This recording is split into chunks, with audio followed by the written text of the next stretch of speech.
Tonight, prepare to be transported directly into the heart of a medieval hall. Imagine a colossal space where ancient rafters bear the indelible stain of centuries of smoke, and a singular, roaring open fire serves as the undisputed origin of warmth, illumination, and sustenance. Can you not already feel the sharp sting in your eyes, as the very air itself thickens with wood smoke, relentlessly curling upwards, assaulting your nostrils, and clinging stubbornly to your hair? While your modern lungs might instinctively protest such an environment, unaccustomed to daily indoor campfires, for the medieval household, this smoky hearth was, unequivocally, the essence of existence. Before you settle into this profound journey, we urge you to engage with this presentation by liking the video and subscribing, but only if its content genuinely resonates with your curiosity. Furthermore, we invite you to share your location and current time in the comments, fostering a global connection through shared historical exploration. Now, with the stage set, dim your lights, and let us commence this immersive experience. The fire is not merely a cooking apparatus. It is the vibrant, pulsating heart of the entire household. You instinctively gravitate towards its heat, seeking solace for chilled toes, and you swiftly recognize the fire's relentless, multifaceted service. Drying sodden garments, heating water for ale, and, in the collective medieval psyche, actively repelling malevolent spirits. Observe the logs as they crackle and burn unevenly, casting defiant sparks that leap momentarily before surrendering to the hard-packed earth. A substantial iron pot suspended from a chain hisses gently, emitting the vague yet comforting aroma of onions, barley, and perhaps, if fortune has smiled upon this day, a precious scrap of pork. As you lean back, absorb your surroundings. The hearth commands the hall's center, not discreetly nestled against a wall with a modern chimney, but boldly positioned in the open to ensure its vital warmth embraces everyone. Above, the roof soars high and dark, featuring a carefully placed hole or vent in its thatch or tiles. While smoke is theoretically meant to ascend and gracefully exit this aperture, the unfortunate reality is that much of it drifts stubbornly sideways, perpetually cloaking the hall in a pervasive gray haze. Historians continue to debate whether medieval inhabitants truly adapted to this constant inhalation, or simply endured it, given the undeniable absence of viable alternatives. Can you truly conceive of preparing dinner nightly with eyes streaming, coughing from the persistent soot, yet still finding cause to smile, simply for the profound blessing of fire? Consider this crucial insight. Fires were not just essential for cooking and light, as costly candles and lamps remained a luxury for the privileged few. But here is a fascinating detail. Some dwellings incorporated what we might term smoke rooms within their rafters. In these ingenious spaces, hams and sausages were deliberately suspended, allowing them to slowly cure in the ever-present haze.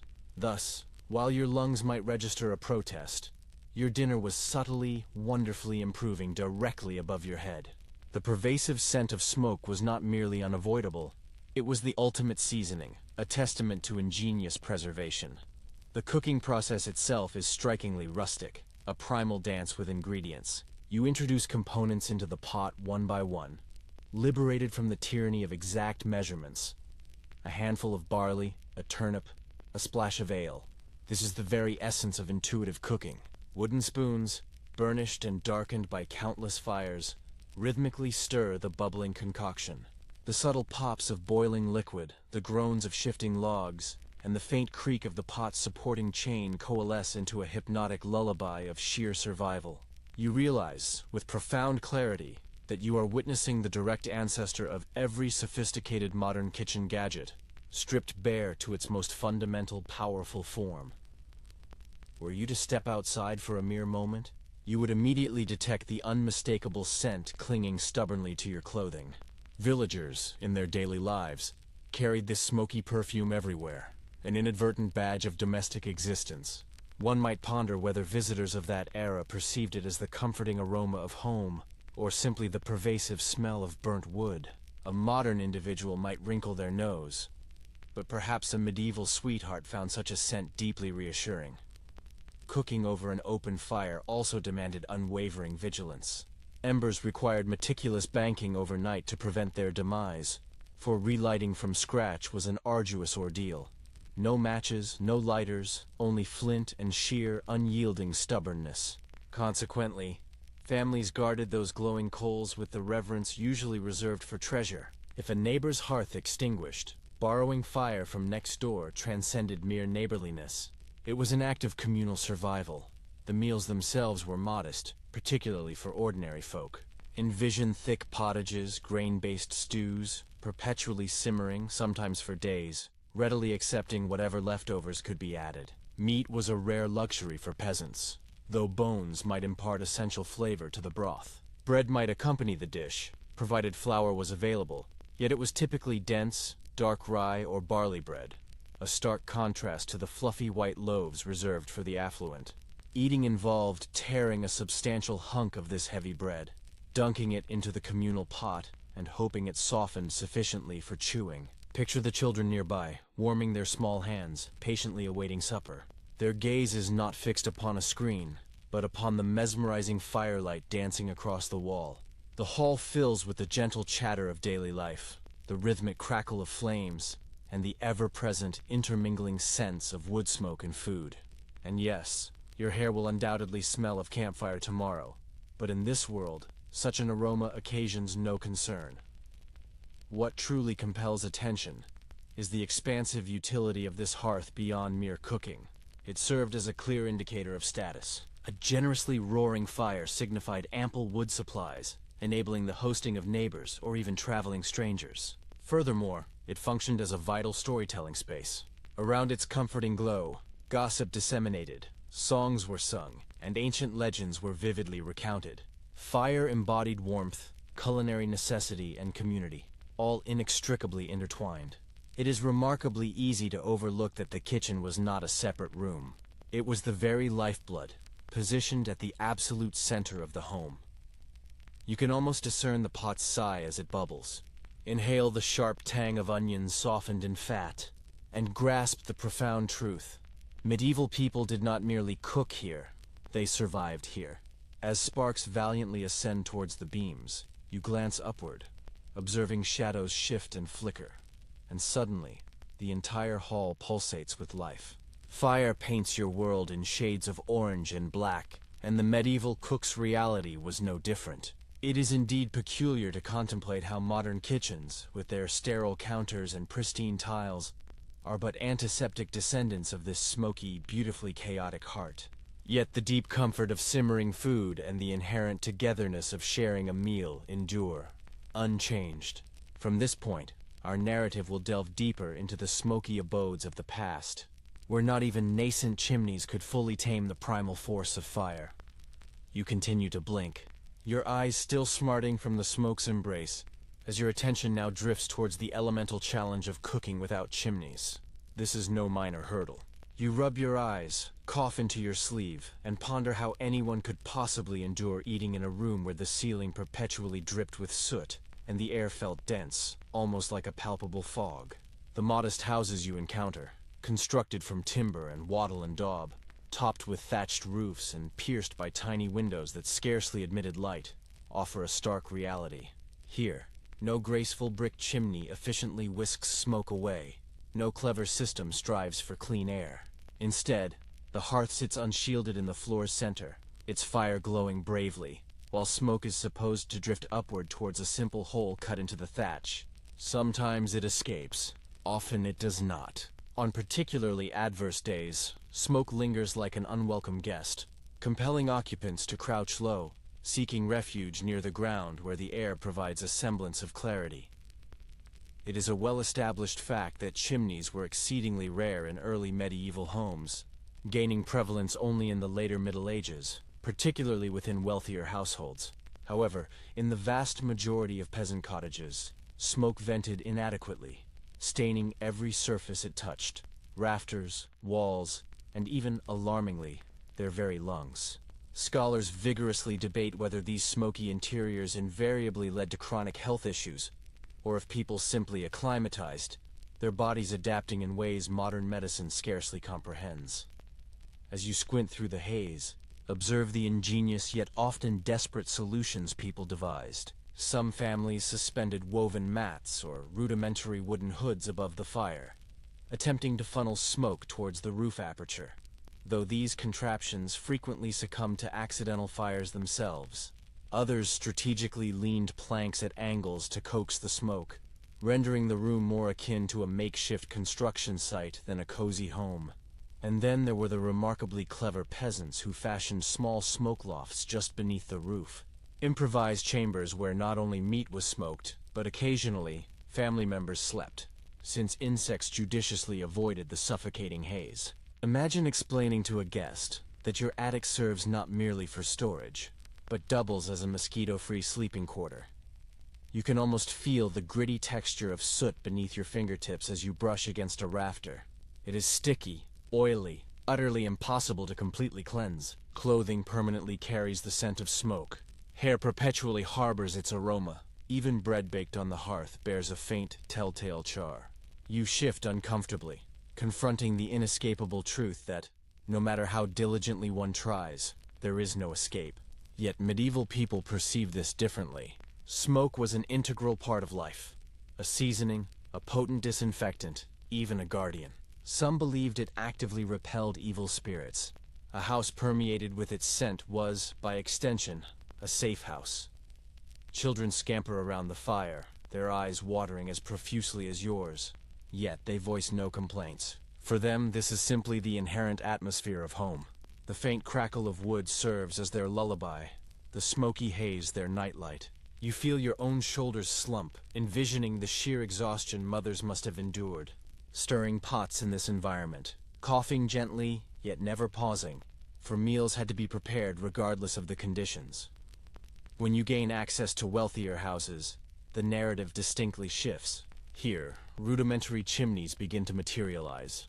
Massive stone shafts designed to draw smoke away more effectively, though still imperfectly. These represent early innovations, inherently expensive and reserved exclusively for manors or castles. For most villagers, the very concept of a chimney would have seemed magical, as unattainable as possessing a golden goblet. Sit quietly and allow the profound irony to sink in. The very thing you take for granted in your own home, the luxury of breathing clean air while cooking, was once an unmistakable mark of social rank. Another subtle oddity compels attention. Due to the incessant smoke, interior walls gradually blackened, acquiring what we now recognize as a rich patina. Some scholars theorize this might have acted as a primitive form of insulation, effectively sealing tiny cracks in the walls. Others suggest it simply rendered the house gloomier, darker, and undeniably more oppressive. You might ponder whether families experienced embarrassment or pride regarding their blackened beams.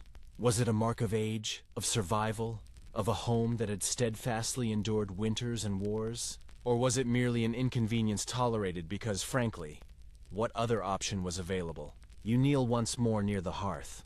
The pot sways gently, bubbling with pottage, while shadows dance and waver on the wall. Your eyes ache and your throat feels raw. Yet you now comprehend that cooking transcended a mere task. It was an act of profound endurance. One had to actively contend with the elements inside one's own home, fighting the smoke with unwavering patience and ingrained routine. To the medieval mind, this was not torture. It was simply living. Close your eyes and vividly imagine nights when storms raged fiercely outside. Rain might leak through the thatch, hissing as it met the fire. Smoke would inevitably thicken. You would cough more violently, yet cling to the embers as though they were pure gold. The fire flickers, the food slowly cooks, and the mingling scent of barley and onion valiantly fights through the haze. A visceral reminder of why you endure it all. Even amidst the smoke, comfort unfailingly awaits in the bowl. The truth settles upon you like fine ash on your skin. Cooking without chimneys was not a design flaw. It was, for most, the only design they could afford. A smoky room was not a failure. It was quite simply home. You rub your eyes one final time, and the haze imperceptibly fades into the rhythm of normality. The story naturally continues, and the fire burns on. As you blink through the persistent smoke, your attention is drawn downward, towards the elemental tools clattering beside the fire. Cooking in a medieval home did not rely on polished countertops or whirring blenders, but on a small arsenal of stone, clay, and iron objects that, despite their simplicity, feel almost alive in your hands. You reach out, your fingers brushing the cool, rough, and uneven surface of a clay pot, shaped meticulously by hand on a wheel, or sometimes pressed together without one. Its surface is permanently darkened where countless flames have licked it, a topographic map of past meals etched indelibly into its porous material. It is a well-established fact that iron gradually superseded pottery in many households, yet clay pots remained incredibly common, especially among peasants. Iron, undeniably durable, heavier and superior in enduring the extremes of open flames, offered distinct advantages. However, clay possessed the undeniable benefits of being inexpensive, easily replaced, and surprisingly effective for slow, steady cooking. Historians still ponder whether clay pots subtly altered the flavor of food, if their porous material absorbed and then delicately released taste notes, acting as a kind of primitive seasoning. Imagine your stew imbued with the ethereal ghost of yesterday's onion soup. Next, you lift an iron cauldron, its stubby legs and wide belly designed specifically to sit directly among glowing embers, rather than precariously on a rack. It feels like the veritable heart of the kitchen, capacious enough to sustain a family, and sometimes an entire work crew. Within its depths, barley thickens, beans soften, and small, precious chunks of bacon, if available, impart just enough richness to elevate mere survival food into something genuinely anticipated. This cauldron is heavy, perpetually blackened with soot, and carries the indelible scent of 100 meals. You wonder how many generations have leaned over it, stirring with wooden paddles worn smooth at the edges, silently passing down the legacy of sustenance. Consider this fascinating tidbit. Not all medieval cookware was purely functional. Archaeologists have unearthed cauldrons and pans adorned with faces, animals, or geometric patterns. Tiny, exquisite flourishes that imbued even the humblest meal with a sense of ceremony. It is as though the pot itself participated in the storytelling, gazing back at you as you stirred. A constant reminder that food and ritual were inextricably linked. Your gaze shifts to frying pans, long-handled iron implements with shallow bowls, perfect for flatbreads, pancakes, or a quick fry of eggs, if one could afford such a luxury. These extended handles were a stark reminder that fire was not tamed, but rather wrestled with, demanding a safer distance. The satisfying hiss of fat meeting the hot pan fills the hall with a compelling crackle, and suddenly you realize that medieval ears, too, delighted in the inherent music of cooking. Nearby, stone mortars and pestles patiently await, essential tools for grinding herbs, mustard seeds, and nuts. The rhythmic thud of grinding echoes through the hall, a steady, almost hypnotic beat. Salt crystals shatter beneath the pestle. Spices release their intoxicating perfumes. Garlic is painstakingly pounded into paste. It is a slow, deliberate process, yet strangely calming. You envision someone seated by the fire, rhythmically pounding, perhaps humming softly to themselves, meticulously preparing the very flavors that would transform a bubbling pot into something truly memorable. Wooden ladles and spoons abound, their surfaces dark with burn marks and the patina of countless oils. Here, a spoon transcends a mere utensil. It is a lifeline, the direct conduit between the pot and the people. Families might share a single ladle, dipping directly into the cauldron, tasting and testing. This is not the sanitized world of individual plates and forks. It is communal, intimate, and often delightfully messy.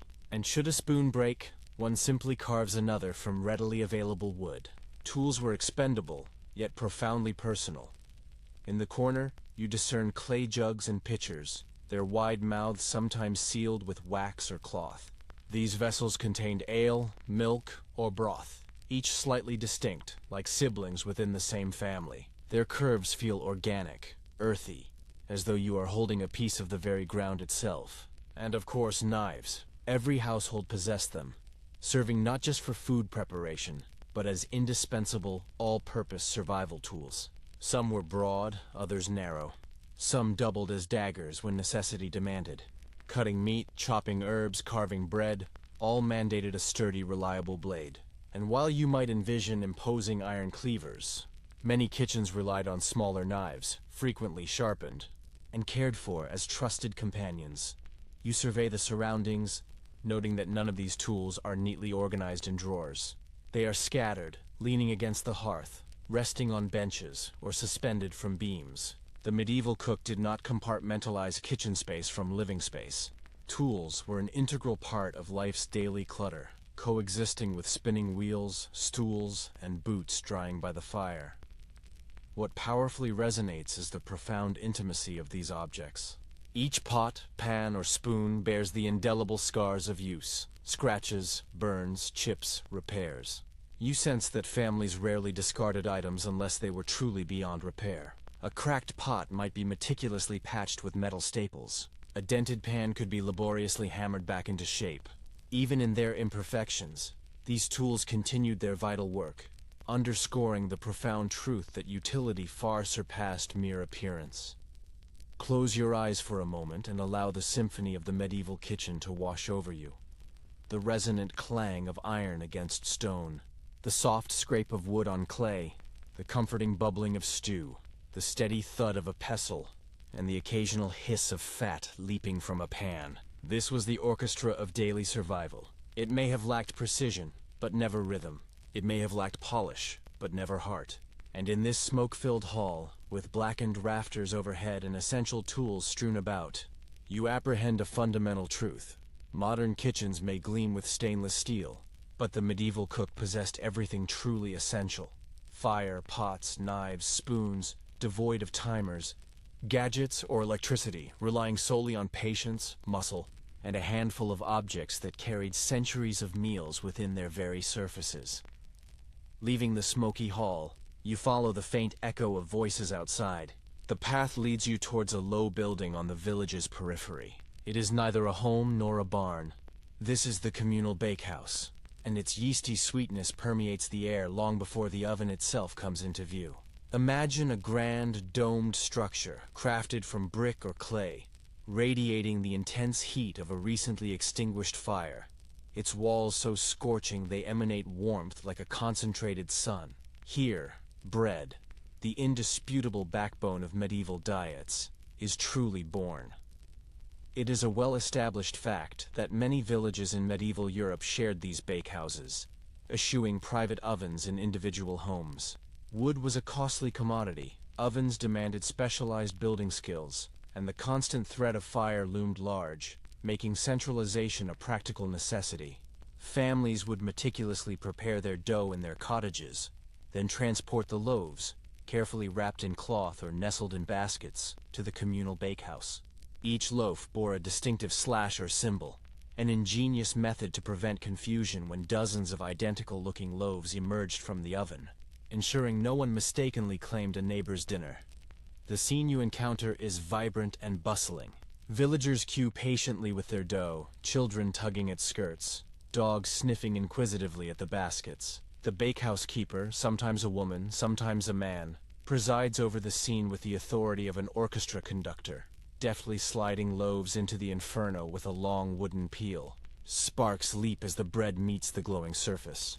You hear the satisfying hiss, smell the nascent crust forming, and suddenly, you realize you stand amidst a chorus of collective appetites, everyone awaiting the same miraculous transformation: golden bread. Yet, here is a fascinating detail. Not all communal ovens were free. In numerous towns, lords or abbeys held ownership, charging villagers a fee for their use, sometimes in coin, sometimes, remarkably, in a portion of the baked loaf. Can you truly imagine kneading bread, only to watch a significant chunk of it vanish into someone else's hands before you even taste a bite? The oven was as much an instrument of control and economy as it was a source of sustenance. Scholars continue to debate whether this system fostered community bonds or inadvertently sowed seeds of tension. On one hand, the bakehouse undeniably served as a social hub, a place to exchange news and gossip while patiently awaiting loaves.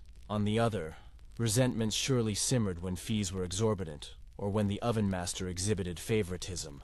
You might wonder how many whispered rumors about neighbors were born right here, between yawns, as smoke lazily drifted from the chimney. You kneel beside a basket and cautiously peek beneath the cloth. The dough is rustic, heavy with rye or barley, significantly darker than the fluffy loaves you are accustomed to. White bread, crafted from fine wheat flour, remained a rare and expensive luxury, reserved primarily for nobility and monasteries. For peasants, bread was dense, chewy, sometimes gritty with bits of husk or even sand from rough milling. A bite would reveal not just the grain, but perhaps even the grindstone itself. Yet this bread was life-giving, filling, dependable, and far more sustaining than thin stews alone. The baking process itself assumes an almost ceremonial quality. Once the oven reaches a blistering heat, the fire is meticulously scraped out, leaving only glowing embers on the ground. The oven floor is swept immaculately clean with a damp mop of rags or even leafy branches. Then, the prepared dough is skillfully slid in, the heavy door firmly shut, and time itself seems to slow. Families wait outside, leaning on their baskets, trading stories. You hear laughter, groans about burdensome taxes, discussions of the weather, and whispers of who owes whom a debt. This transcends mere baking. It is a vibrant community theater. When the loaves finally emerge, the aroma is utterly heavenly. Crusts crackle invitingly, releasing a steamy sweetness. Children cheer, adults smile, and suddenly, the entire village feels uplifted by something as simple and profound as bread. You envision tearing off a piece while it is still too hot to handle, burning your fingers yet caring not, for this is warmth you can literally consume. A final, fascinating detail. Stale bread was never wasted. In fact, it enjoyed a second vital life. Thick slabs of yesterday's loaf became trenches, edible plates that eagerly soaked up stew and grease before being consumed or given to dogs. Bread was not merely food.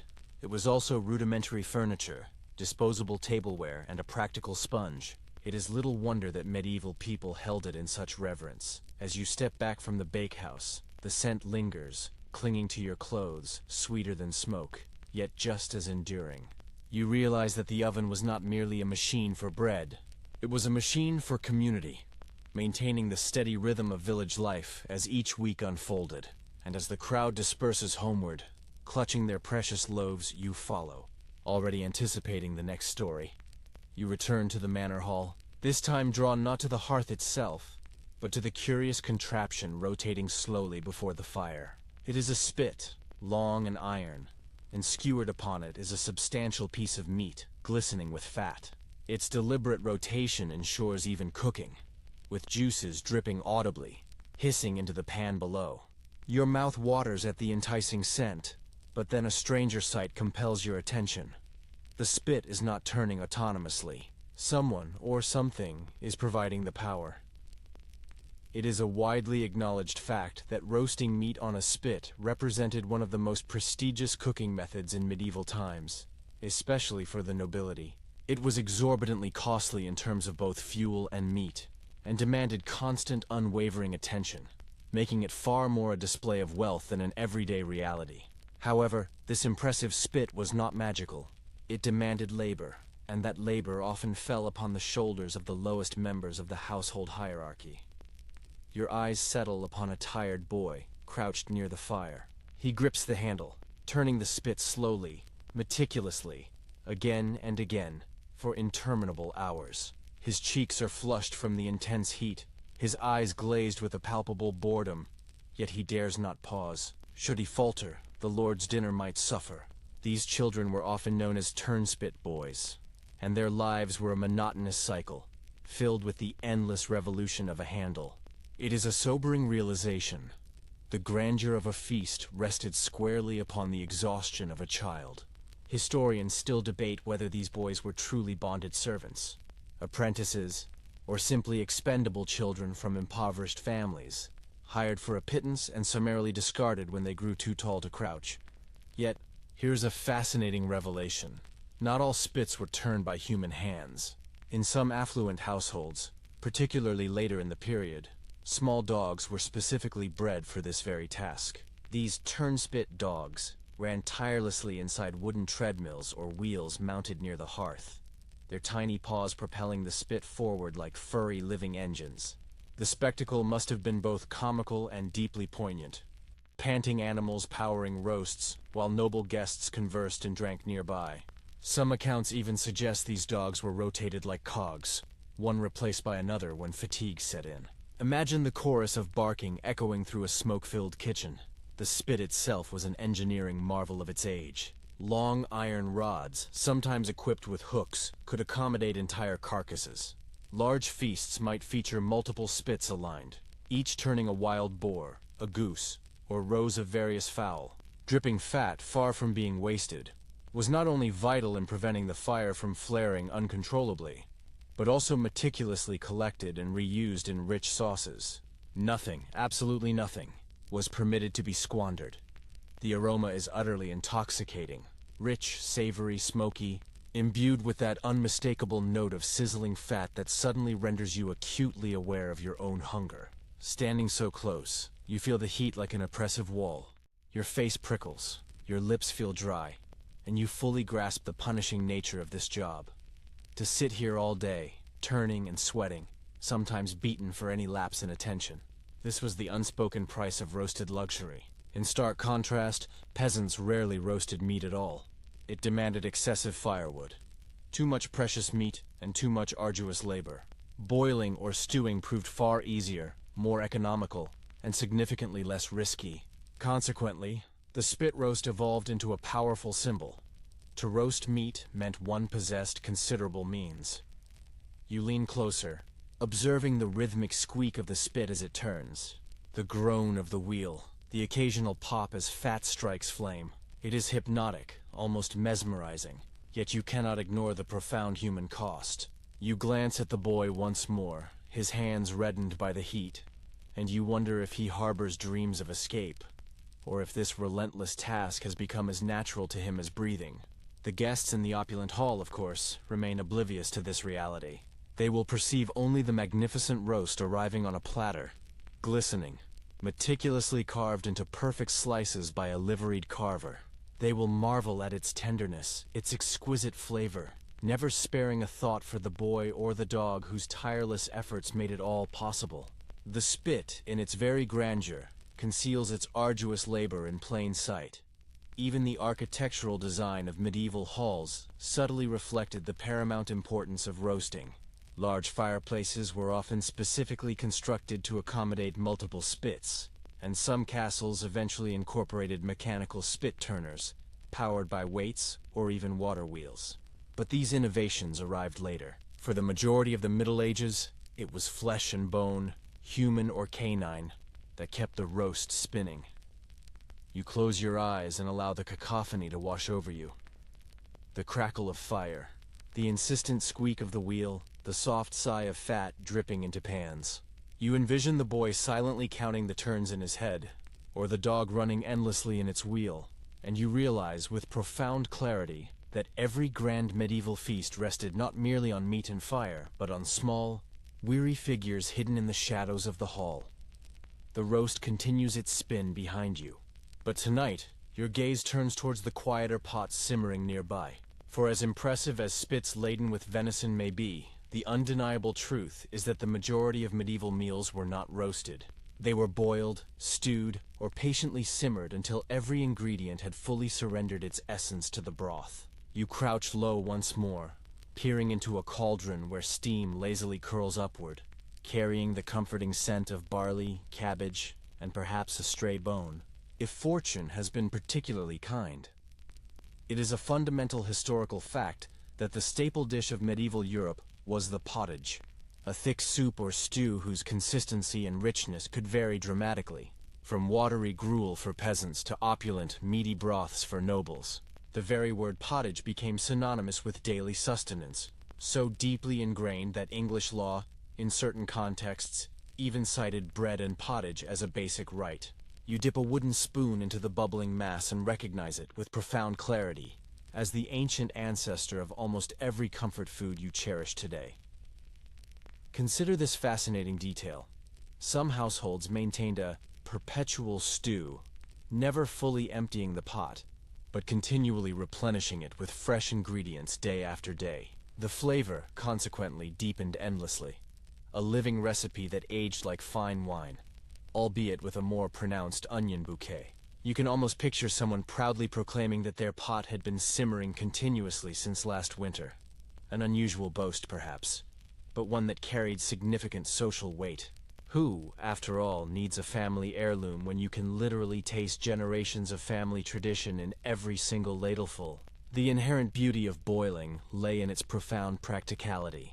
Unlike roasting, which inevitably resulted in fuel loss, boiling meticulously captured every single bit of nutrition.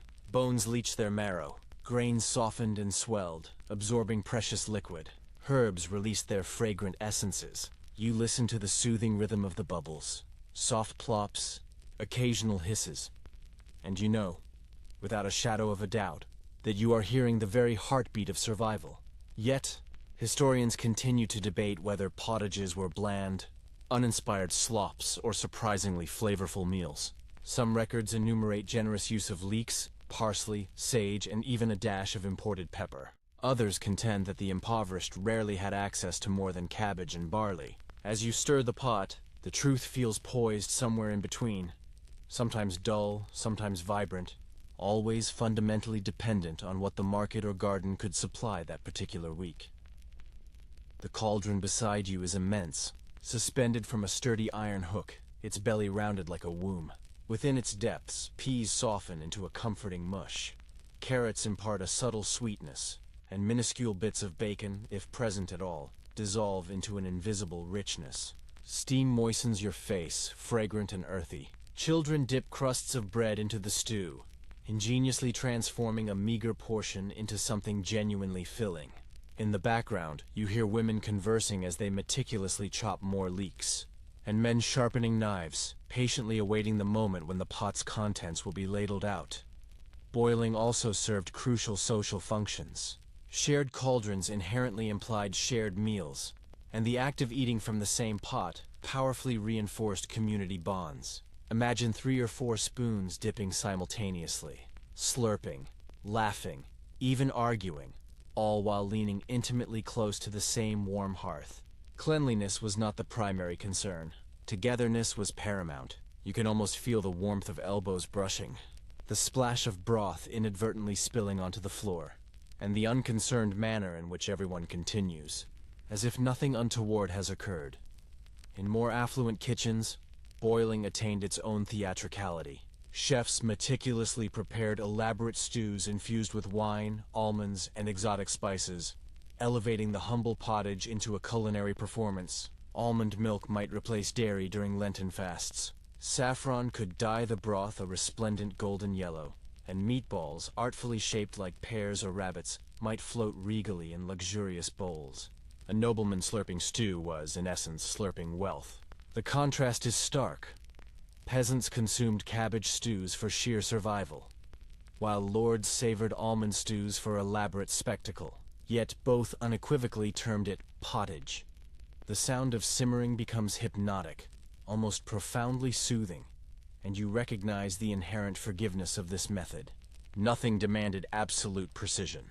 One could leave the pot unattended for hours, merely stirring occasionally, and it would remain perfectly edible. This vital flexibility afforded women precious time to spin wool, mend garments, or nurse children while supper, almost magically, prepared itself. The fire commanded tending, but the pot consistently rewarded patience. Occasionally, the liquid from stews served a dual purpose as medicine. Herbal broths, carefully flavored with sage, thyme, or fennel, were prescribed for stomach ailments. Boiled milk with breadcrumbs might assuage a fever. The boundary between food and cure blurred continuously, as though the cauldron functioned as both doctor and dinner. You take another imaginary taste, spoons scraping against the pot's side. The stew is thick, clinging, humble, yet profoundly comforting. No pyrotechnics, no dramatic flourishes, just warmth sliding down your throat, imbuing you with a quiet, enduring strength. It is easy to comprehend why this dish formed the very bedrock of medieval diets. And as you lean back, observing bubbles rise and burst, you discern another profound truth. The simmering pot was the ceaseless hum of medieval life, always on the fire, always nourishing, always waiting. Even now, the memory of its steam feels like a comforting blanket draped over your shoulders. Drifting from the bubbling pot, you follow the scent of something far stronger than cabbage and barley. It is not the fresh aroma of a nascent stew, but the pungent tang of salted meat and smoke, clinging stubbornly to a pantry's very fabric.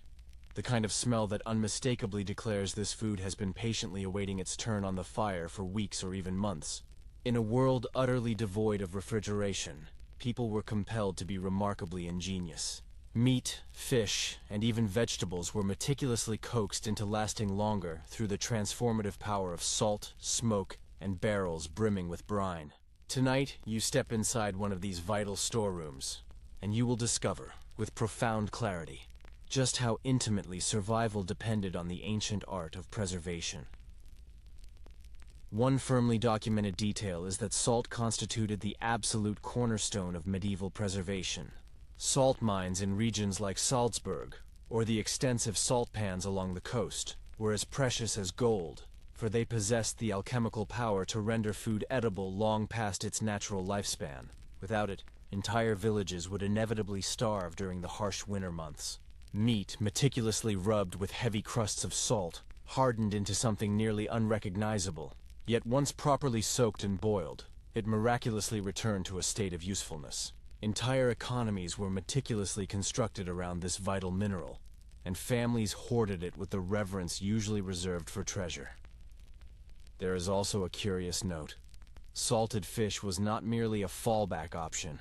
It was a societal obsession. Massive barrels of salted herring traversed the length and breadth of Europe, sustaining towns hundreds of miles inland. People spoke of the North Sea as if it were a boundless pantry, endlessly supplying fish that could be expertly packed into casks and traded for grain, wool, or even precious spices. You envision a cart creaking into town, its barrels emitting an aroma potent enough to announce its arrival to your nose long before your eyes detect it. For peasants, this was the defining taste of Friday dinners, church-mandated fast days, and, critically, winter survival, all encapsulated in one indispensable product. However, scholarly opinions diverge on the true palatability or misery of these preserved foods. Was salted beef merely a chewy necessity endured with a grimace, or did families genuinely cultivate a fondness for its distinct flavor, judiciously seasoning it with herbs to soften its inherent harshness? Some records suggest that wealthy households actively prized smoked hams and salted eels, even proudly serving them at grand feasts. Others describe common folk lamenting that their winter diet was a monotonous, unvarying cycle of barrel meat and stale bread. As you lean against a sturdy wooden cask, you can almost taste both realities: the profound comfort of simply having food, and the soul-crushing boredom of chewing the same tough slice night after night. You reach out and tentatively lift the lid on a barrel. Inside, thick slabs of pork float in brine, pale and slick, held firmly submerged by heavy stones. The aroma is sharp, nose-wrinkling, yet paradoxically reassuring. That barrel represents a silent promise. Your family will not face hunger in February. Next to it, strings of smoked sausages hang from the beams, their skins wrinkled and darkened, irrevocably altered by weeks of absorbing smoke. Every time the hearth fire burned, food could be suspended above it, quietly transforming into a lasting provision. It was not only meat that benefited from this ingenuity. You run your hand over a sack of dried beans, a small heap of dried peas. These were carefully stored in wooden bins, sometimes lightly dusted with ash or herbs to deter insects. In a world where fresh vegetables were a seasonal luxury, dried legumes served as vital lifelines, swelling into hearty stews whenever water and fire touched them. It is profoundly humbling to grasp how something as diminutive as a dried pea could represent the critical difference between gnawing hunger and a full belly. Fruit, too, found its way into meticulous preservation. Apples were carefully layered in straw and stored in cool cellars, enduring for months. Grapes were dried into precious raisins. Figs were pressed into dense, nutritious cakes. Plums were transformed into prunes. Each represented a vital burst of sweetness when winter's monotonous grayness descended. Imagine biting into a dried fig in the depths of January. Chewy, sticky, redolent of long-departed sunshine. A tiny luxury, yet one potent enough to genuinely lift spirits. You hear a faint clinking sound and turn to observe ceramic jugs, sealed meticulously with wax. Inside there might be ale or cider, or perhaps even pickled vegetables. Vinegar, another valuable byproduct of fermentation, also became a crucial preservative. Vegetables submerged in its sharp sour liquid gained new, extended lives, their tangy brightness capable of enlivening otherwise dull meals. For many, pickles were not merely a garnish. They were a form of survival medicine, cutting through the inherent heaviness of salted meat. And yet, nothing here was entirely foolproof. Molds grew, brine spoiled, barrels leaked. A medieval household perpetually existed on the precipice of loss, never truly certain if its precious stores would hold. To discover a barrel ruined was to confront hunger head-on. Consequently, every villager cultivated an unwavering vigilance, checking the brine, stirring the sacks, meticulously smoking the meats. Preservation was not a one-time act. It was a continuous, demanding ritual of profound care. Some of these methods strike you as remarkably inventive. In northern regions, fish might be directly frozen in ice, preserved by the very winters that threatened survival. In warmer climates, sun-drying was common, with strips of fruit or fish left to shrivel under scorching skies. And across Europe, smokehouses stood like vigilant guardians, their chimneys exhaling the rich scent of hams and sausages, slowly hardening into vital endurance food. You step into one in your mind, and the smell nearly overwhelms you, thick, almost sweet, a powerful perfume of survival that would cling stubbornly to your hair for days. What fascinates you most is the profound way these preserved foods fundamentally shaped cooking itself. Salted meat often required hours, even days, of meticulous soaking before it became palatable, meaning meals demanded foresight, meticulous planning, and immense patience. One could not simply decide at 5 p.m. to have pork at 6 p.m. It was a process, and so families lived within rhythms dictated not merely by hunger, but by painstaking preparation. Even the act of boiling pottage subtly shifted, depending on which preserved items were available to contribute. You find yourself attuned to the profound silence of the storeroom. It is cool, dim, filled with the muted thud of barrels, the gentle rustle of straw, and the faint creak of wooden beams. This quiet place is as fundamentally important as the roaring hearth, perhaps even more so. Without it, winter would simply swallow entire villages whole. The hearth cooked the food, yes, but the pantry kept it waiting to be cooked in the first place. There is a palpable sense of respect here, almost reverence. Every salted fish, every smoked ham, every jar of beans carried the immense weight of survival. They were not luxuries, but they were undeniably security. And you can almost vividly imagine the relief of a mother pulling a string of sausages from the rafters on a bleak January evening, knowing with deep certainty that her children would eat tonight. As you step out of the pantry, blinking into daylight once more, you notice the distinct change in the air's scent. Fresh, clean, a stark contrast to the salty tang within. But you also carry a profound, newfound appreciation. Preservation was not merely about taste. It was about time itself, stretching harvests across months, carrying abundance through famine, making tomorrow possible when today's fields lay bare. The fire might have been the home's heart, but salt and smoke were its lungs, breathing enduring life into food that would otherwise have withered. You can almost hear the quiet gratitude of villagers as they gnawed on preserved meats, chewed dried peas, or extracted sweetness from a wrinkled prune. It was not glamorous, but it was undeniably survival, and sometimes, in the depths of winter, survival tasted as sweet as any feast. You step away from the smoky pantry, blinking as your nose readjusts, and gravitate towards the compelling sound of chatter. The path ahead leads directly to the marketplace, the vibrant beating heart of every medieval town and village. Before you even arrive, the distinct medley of smells reaches you. First, fried batter, then pungent cheese, followed by the briny tang of fish laid out on rough wooden slabs. The market is a living cookbook, its stalls overflowing with the raw ingredients that will later bubble in pots or roast on spits. Tonight, you will immerse yourself in the energetic chaos of market day and discover what it truly meant to shop for a medieval meal.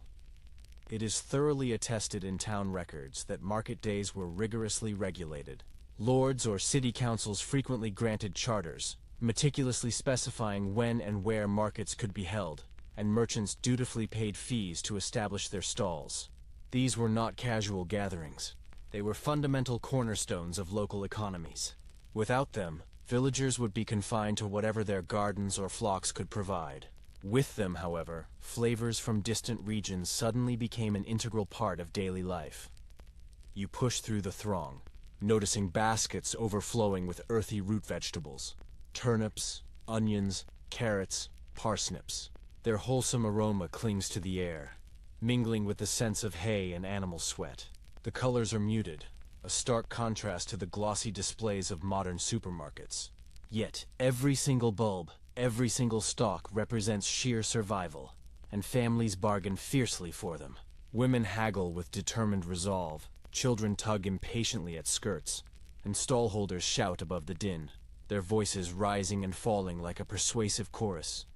A peculiar, yet captivating, scene arrests your attention. A fishmonger deftly slaps a wriggling eel onto his table, and nearby children squeal, half in genuine fright, half in gleeful amusement. Eels enjoyed remarkable popularity in medieval diets, consumed both fresh and salted, and witnessing them sold alive was entirely commonplace. It is an oddly theatrical moment, the eel thrashing as if valiantly determined not to become supper. These lively displays served as both compelling sales pitches and simple, yet effective, entertainment. Yet, historians remain divided about the actual freshness of some of these foods by the time they reached inland towns. Lacking modern transport, fish hauled many miles from the coast often arrived in less than pristine condition. Some discerning buyers must have grimaced at the odor, yet purchased anyway, clinging to the hope that a robust stew of herbs would successfully mask the flavor. Others benefited from access to meticulously salted barrels that guaranteed a safer product. Whether the average town dweller feasted on crisp, fresh fish or endured half-spoiled cod remains a subject of scholarly debate. You pause by a stall selling herbs, meticulously tied in neat bundles. Parsley, sage, rosemary, thyme. Their invigorating fragrances cut through the market's heavy odors like tiny aromatic miracles. Imagine dropping a sprig of rosemary into an otherwise dull pot of peas, and witnessing it transform into something fragrant, even special. Herbs were not exclusively for nobles. Even modest households could spare a few pennies for a handful, and home gardens provided them in bountiful abundance. There is also a thriving trade in baked goods. You observe a woman selling steaming pies, generously filled with meat or spiced fruit, their crusts golden, their scent utterly irresistible.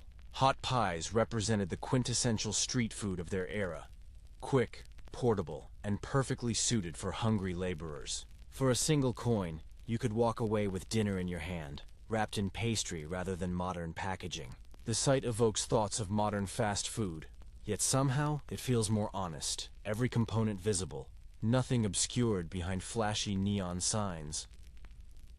One fascinating custom unfolds directly before your eyes.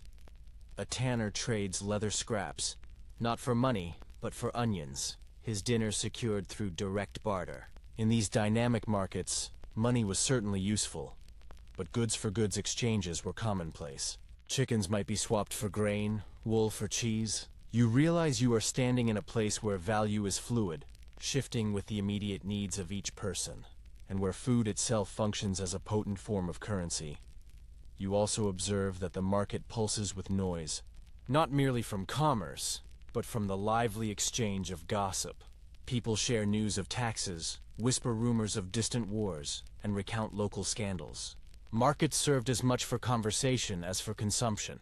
For a villager living in relative isolation, this was undoubtedly the social highlight of the entire week. Buying leeks and learning who eloped with whose daughter happened simultaneously, seamlessly interwoven.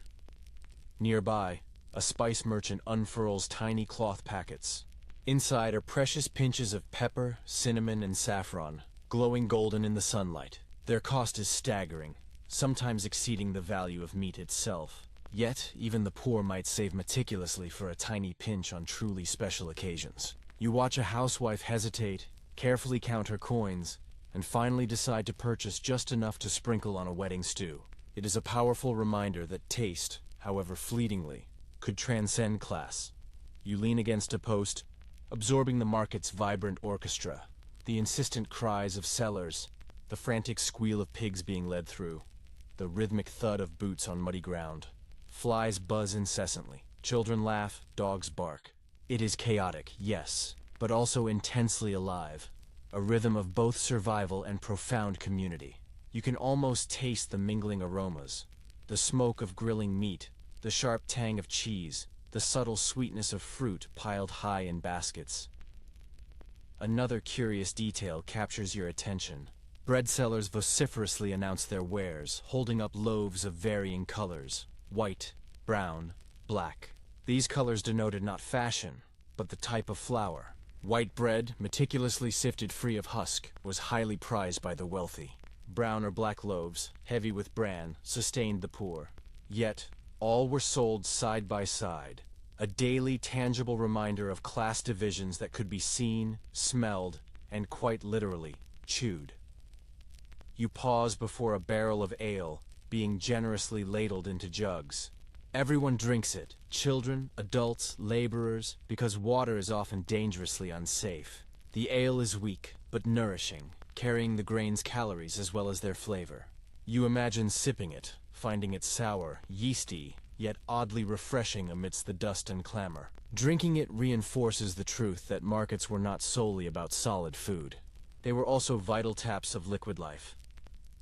As the day progresses, the stalls gradually thin out. Merchants meticulously pack up unsold goods, sweeping vegetable scraps into piles, sometimes feeding them to pigs patiently awaiting nearby. The ground is muddy, littered with straw, fish guts, and apple cores. You step carefully, envisioning how the smell must intensify by evening. For the townspeople, this very chaos is normal, even reassuring. Mess signifies plenty. Silence would inevitably signify famine. When you finally step back from the marketplace, your arms are metaphorically laden. Onions for stew, a loaf of dark brown bread, perhaps a tiny pouch of pepper if your purse allowed. You leave behind the noise, but carry with you the indelible memory of its smells, its shouts, its vibrant energy. And you realize, with profound clarity, that cooking in medieval times did not commence at the hearth. It began here, in the clamorous exchange of goods and voices. Without the market, there would be no stews, no pies, no roasted meats, only gardens, only monotony. The market injected essential variety into life, even if that variety sometimes carried the suspicious odor of half-spoiled fish. The road leading away from the stalls grows quieter, and the sounds gradually fade behind you, but you can still discern echoes. The clatter of coins, the cry of fresh eels. And you understand that these markets were not merely about eating. They were about living, connecting, gossiping, and, critically, surviving together. And in that noisy exchange, medieval cooking began to take shape, long before the first pot was ever stirred. You step away from the crowded market square and into a quieter corner of the village, where the air smells distinctly different. Less of fried batter and fish, more of damp earth and crushed green leaves. Here, you discover the gardens that sustained medieval kitchens long after the market stalls had closed. Every cottage, provided it possessed even a modest scrap of soil, proudly boasted a patch of cultivated plants. These were not landscaped or decorative, not the kind of gardens designed to impress, but rather practical jungles of resilient herbs, leeks, onions, and sturdy greens, capable of withstanding both neglect and frost. It is meticulously documented in monastic records and household accounts that these gardens were utterly indispensable. Without them, meals would be monotonous repetitions of boiled grain. With them, however, even the humblest pot of pottage could sing with onion sharpness, leek sweetness, or the faint peppery bite of mustard leaves. You kneel, running your fingers through the damp soil, and it feels as though you are touching the hidden backbone of medieval cuisine. A charming and uniquely medieval quirk emerges when you peer closer. Many of these gardens served a dual purpose as medicine cabinets. Parsley was not merely sprinkled into broth. It was chewed to freshen breath or steeped in teas to alleviate stomach aches. Sage, thyme, and fennel were not simply culinary afterthoughts. They were potent cures. Families meticulously planted them in neat rows alongside food crops. blurring the crucial line between supper and healing. You envision a housewife plucking mint to season lamb, and in the same fluid motion, drying sprigs to soothe winter coughs. Experts remain divided on the actual diversity of these gardens. Some argue that most peasant plots offered little beyond onions, cabbages, and leeks, with greater variety reserved for wealthier households. Others point to evidence of peasants tending surprisingly complex herb patches, including dill, chives, and even early varieties of exotic plants introduced by monks. You tilt your head, imagining both scenarios. One garden sparse and humble, another buzzing with herbs fragrant enough to rival a modern kitchen. The truth, most likely, lay somewhere in between, shifting from village to village and season to season. You stand before a row of leeks, their long green stalks sturdy and resilient against cold weather, endlessly versatile, chopped into stews, boiled on their own, or even wrapped in pastry for more affluent tables. Leeks were universally beloved. They feature prominently in countless medieval recipes, demonstrating that something inherently simple could be transformed into something profoundly satisfying, again and again. Nearby, cabbages sit heavy and round, their outer leaves streaked with earth. To you, they appear ordinary, but to medieval cooks, they were treasure. Inexpensive, filling, and capable of stretching thin soups into something genuinely hearty. As you crouch closer, you discern the faint buzzing of bees hovering over blossoms. The garden is not solely about food for humans. It is a thriving ecosystem. Herbs like thyme and sage attract beneficial insects, crucial for pollination. Children play nearby, their fingers sticky from pulling up carrots, nibbling them raw despite the soil clinging to the roots. The air hums with quiet domestic life, far removed from the clamor of the market. You also notice the deliberate placement of plants. Taller herbs at the back, shorter leafy greens at the front, all meticulously organized so that nothing shades out its neighbor. It is not a random scatter, but a thoughtful, inherited system passed down through generations. Even the paths between beds are narrow, just wide enough for one person to shuffle sideways with a basket. Efficiency prioritized over elegance. Another curious custom manifests as you spot marigolds blooming along the garden edges. These were not purely ornamental.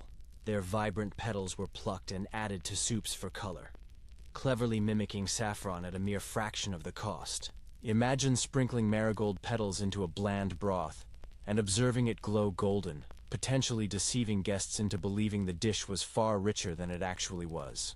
A splash of beauty, a dash of subtle deception. In wealthier households and monasteries, gardens expanded into miniature farms. Monks cultivated not only the customary onions and leeks, but also extensive rows of herbs for brewing medicinal syrups. They meticulously maintained records of which plants thrived, and generously shared cuttings with travelers, thereby disseminating flavors across Europe. A monastery garden might even boast exotic plants like coriander or early versions of lettuce, luxuries indeed, compared to a peasant's humble cabbage patch. The soundscape here is profoundly soothing compared to the market. You hear chickens scratching diligently at the dirt for worms, the soft rustle of leaves in the gentle breeze, the occasional plop as a gardener pulls up a beetroot. You can almost taste the sharp freshness of sorrel leaves on your tongue, lemony and bright. If the hearth embodied smoky chaos, the garden represents quiet abundance. Yet the garden was not infallible. Droughts, severe frosts, or pests could obliterate crops in a single devastating season. Families relied utterly on these patches, and when they failed, hunger crept in with terrifying swiftness. You envision the profound worry etched into a mother's face as she surveys withered plants, knowing with a sinking heart that the pottage will be even thinner this winter.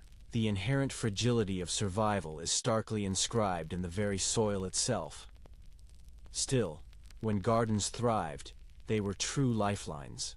Herbs transformed plain grains into meals genuinely worth savoring. Greens provided essential vitamins, unknowingly protecting against sickness. And every single plant represented a crucial measure of control in an uncertain world. You pick up a sprig of thyme, crush it between your fingers, and inhale deeply. The scent is sharp, earthy, unforgettable. You realize this particular aroma is the very signature of medieval kitchens. Fresh, resilient, utterly simple. As dusk descends, villagers meticulously bend over their plots, pulling persistent weeds, watering with laborious buckets, tying herbs into bundles to hang in rafters. Smoke from the hearths mingles harmoniously with the fresh green perfume of the gardens, creating an aroma both homely and enduring.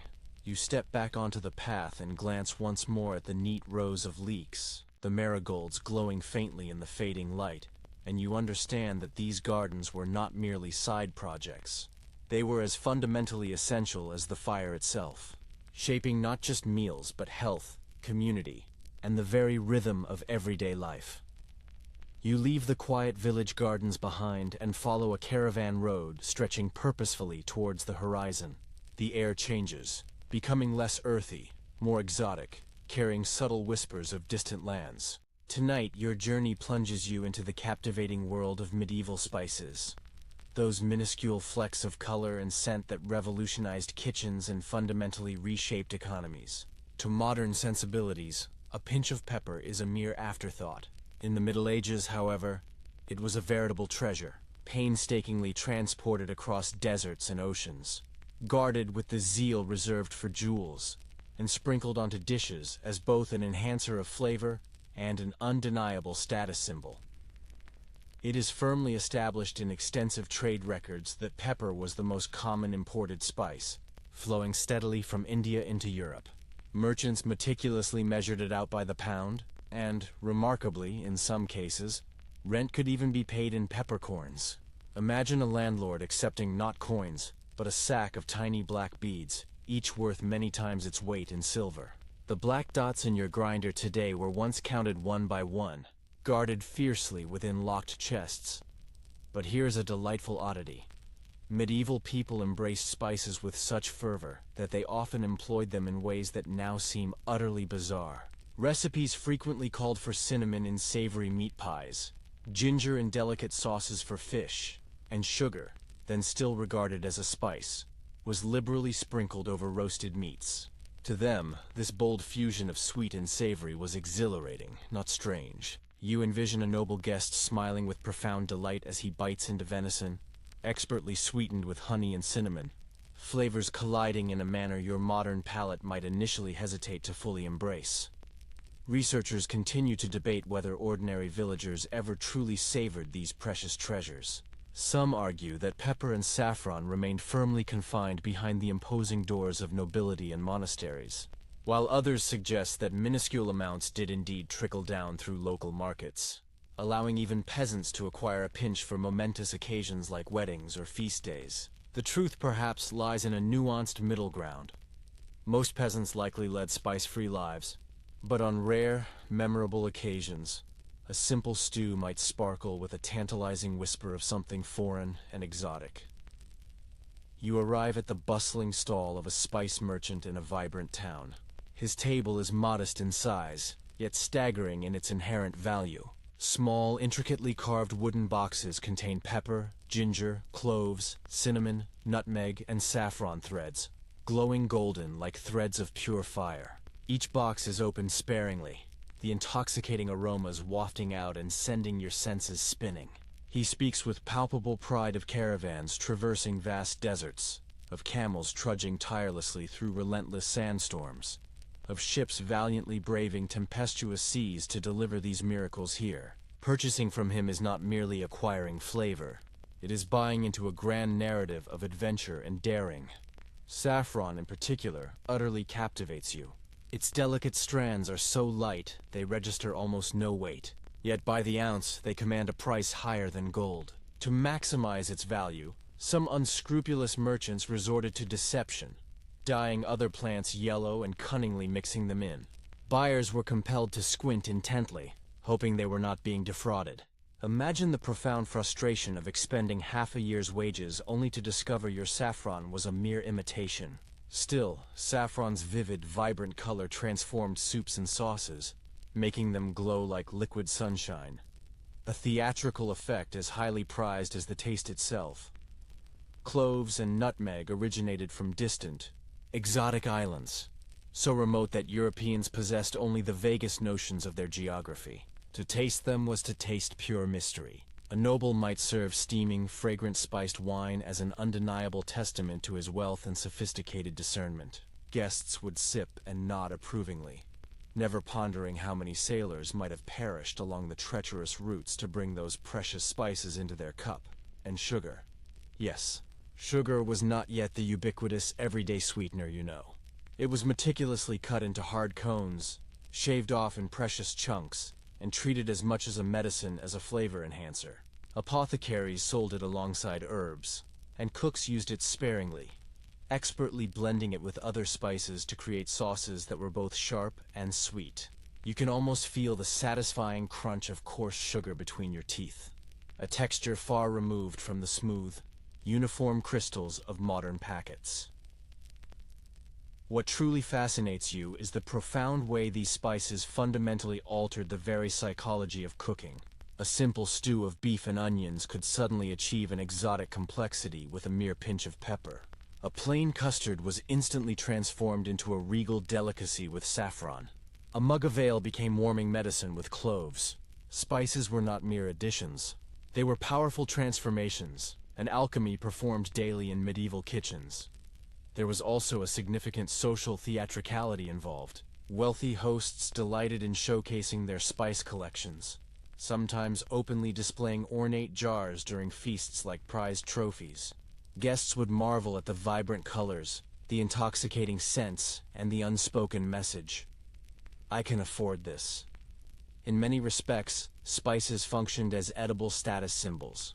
You couldn't wear peppercorns on your sleeve, but you could certainly serve them in a sauce and observe your guests' eyes widen in appreciation. As you linger in the market, you discern the intricate mingling of scents: pepper sharp enough to tickle your nose, cinnamon sweet and woody, ginger warm and fiery. They powerfully cut through the stench of livestock and mud, creating a small, magical pocket within the pervasive chaos. It is a minor miracle that these tiny bits of plants, painstakingly carried across continents, could wield such immense power. And yet the darker side is ever present. Wars were fiercely fought for control of spice routes. Fortunes were made and lost. Ships sank. Caravans were ruthlessly plundered. And still, the insatiable hunger for spice propelled men onward. To taste nutmeg was to taste blood as well as exquisite flavor. You stand silently, realizing that medieval cooking was not merely shaped by local gardens and markets, but by global trade and immense risk.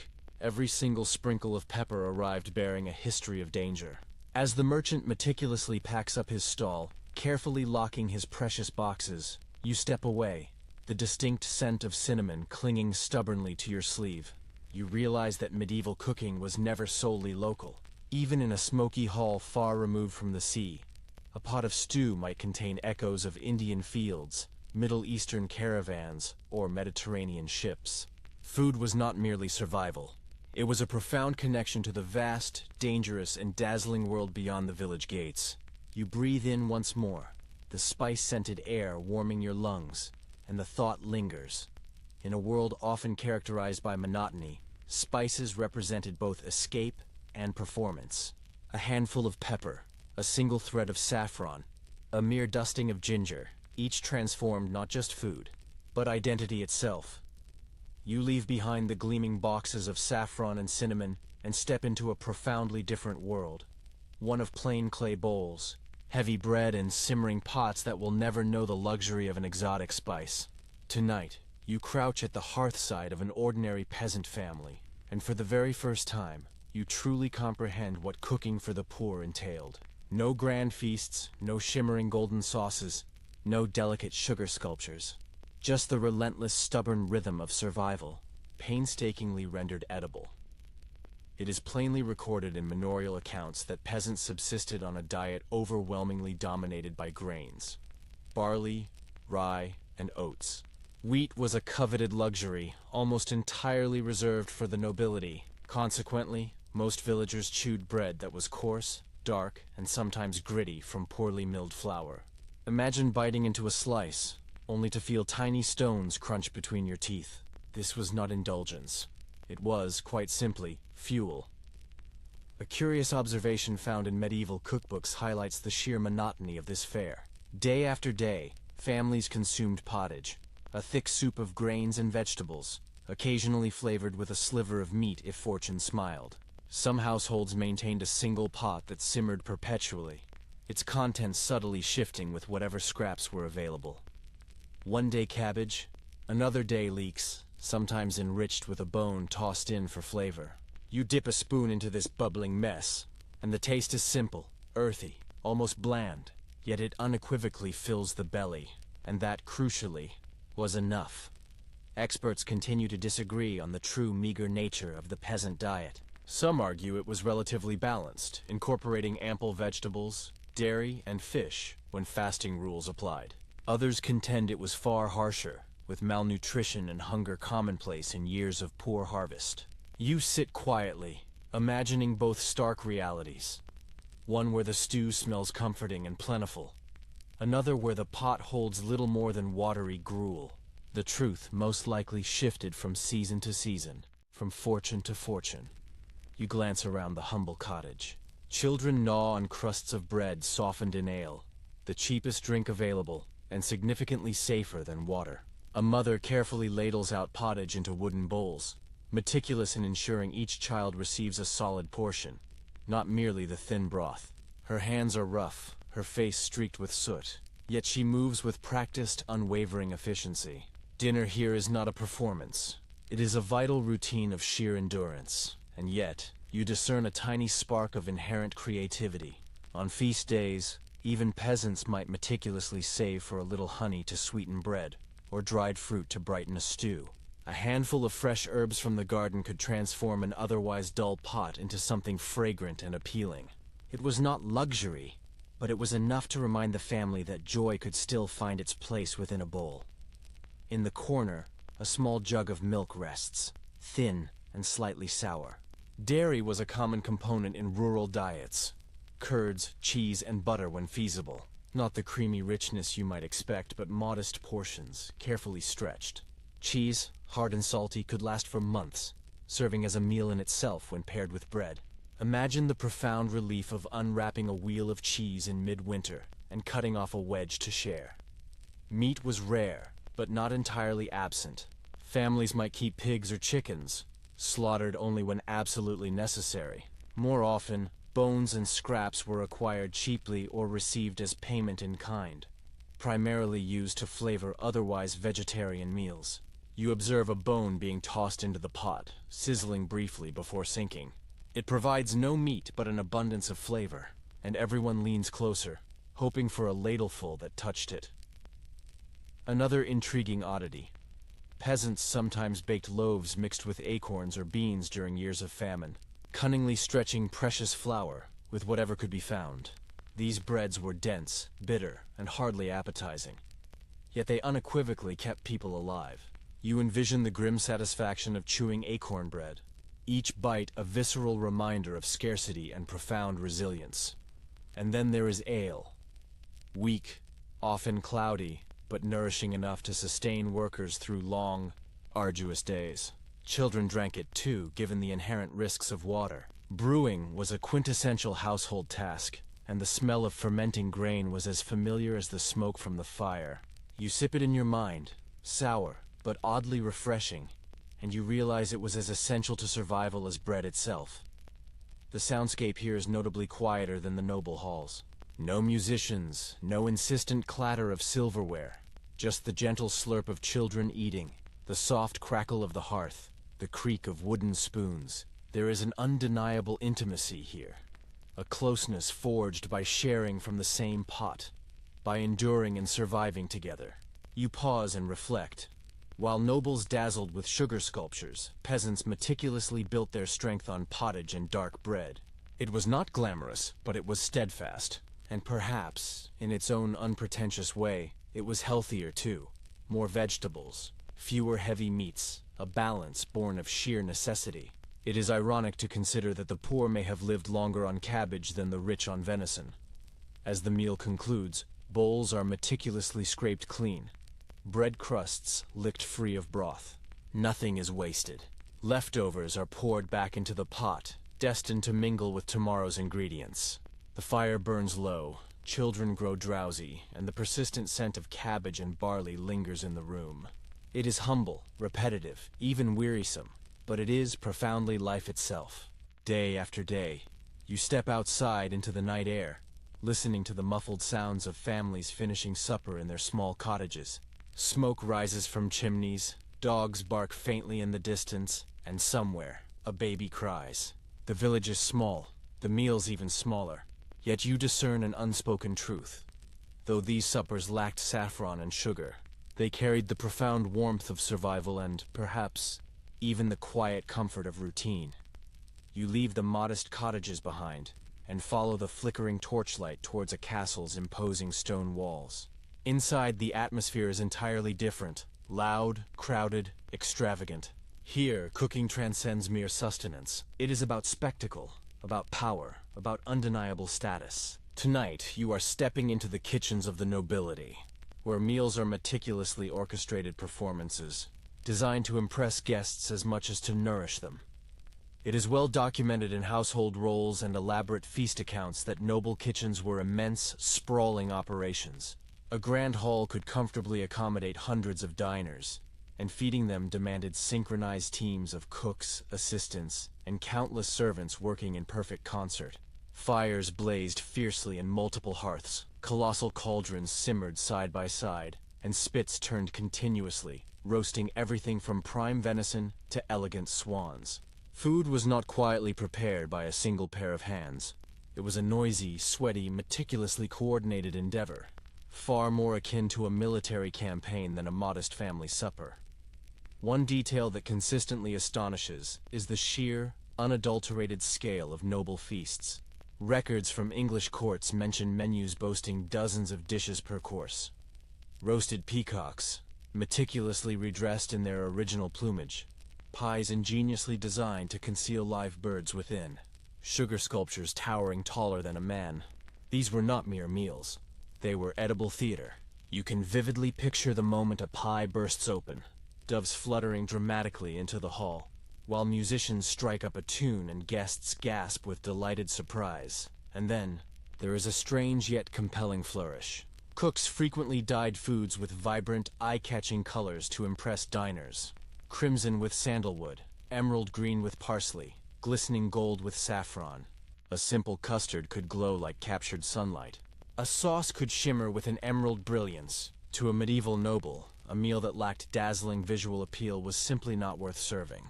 You pause, imagining guests whispering in awe as each dish arrives. A magnificent parade of colors more captivating than the finest tapestries on the walls.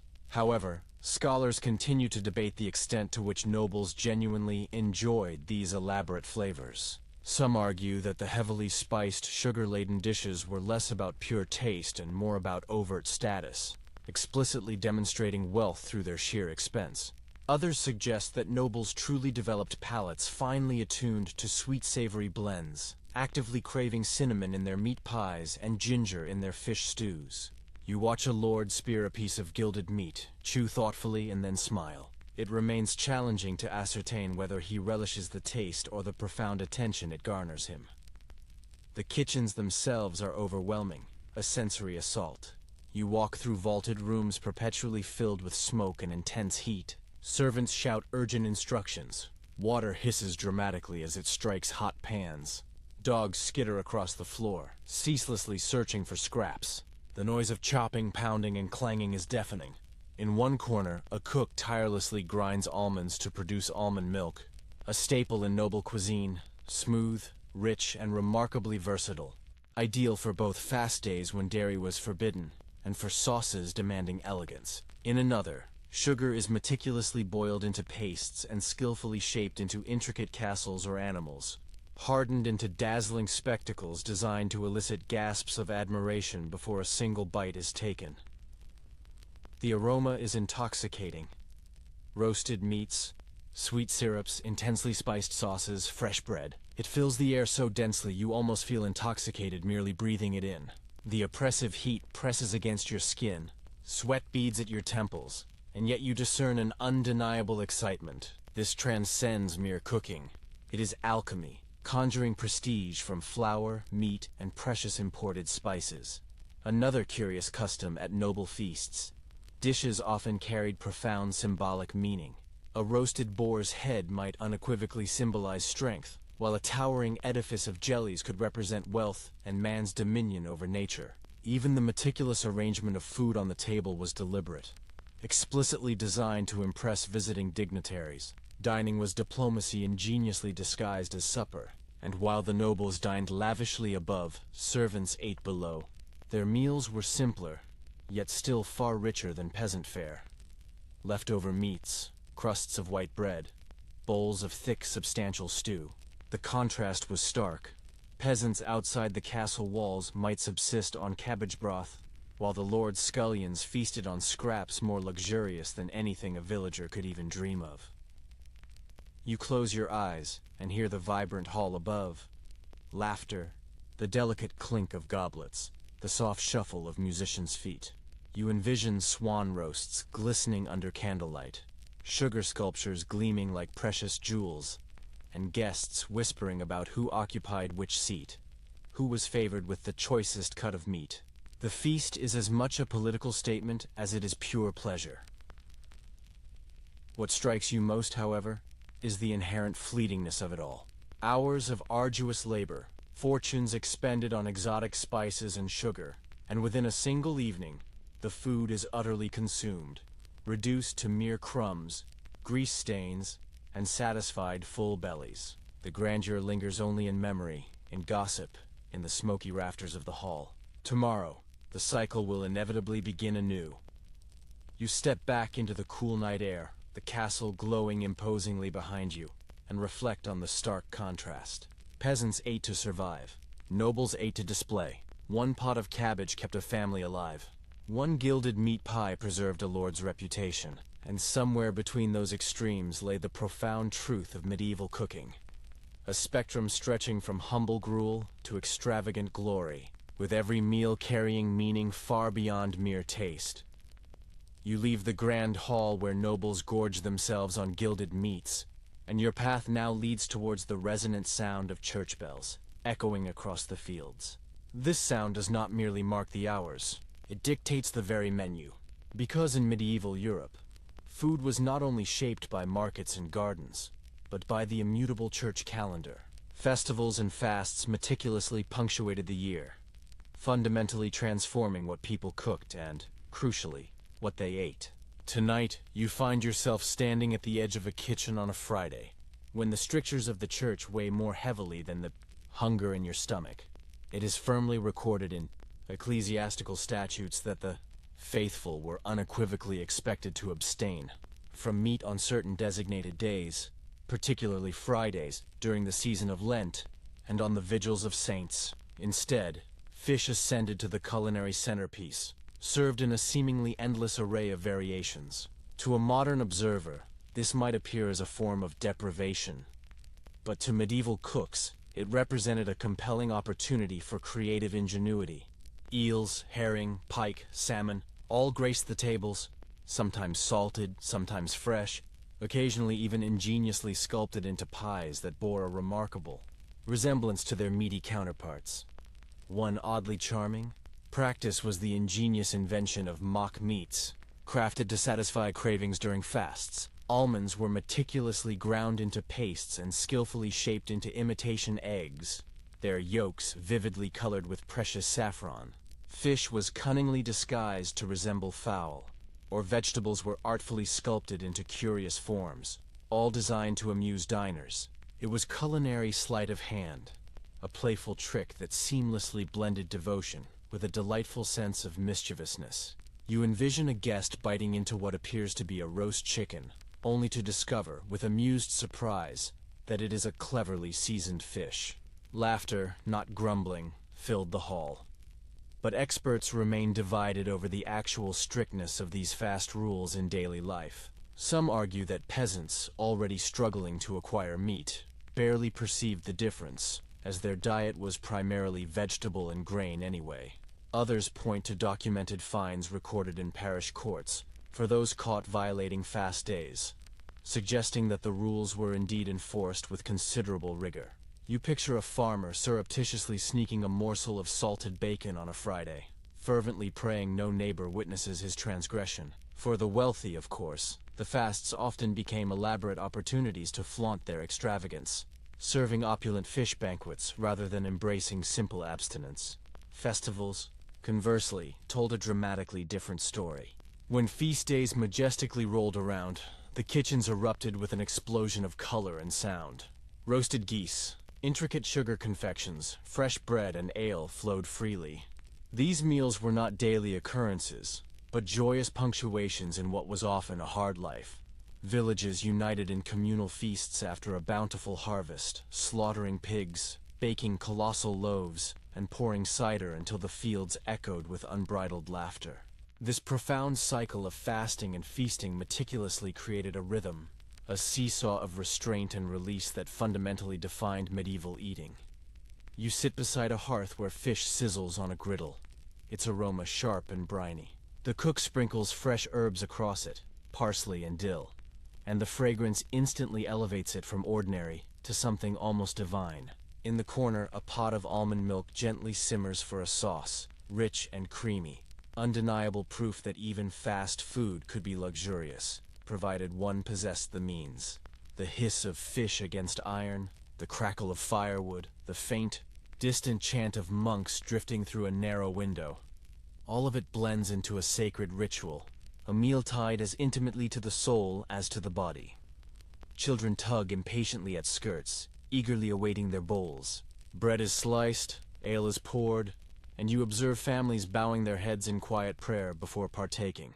The food may be simple, but the moment feels consecrated. To eat is not only survival, it is an act deeply woven into faith, bound by rules that subtly touch every single bite.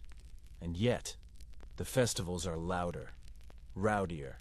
Imagine the intoxicating smell of roasted goose mingling with spiced wine, the exhilarating sound of fiddles and drums, the warmth of bodies pressed together in joyous celebration.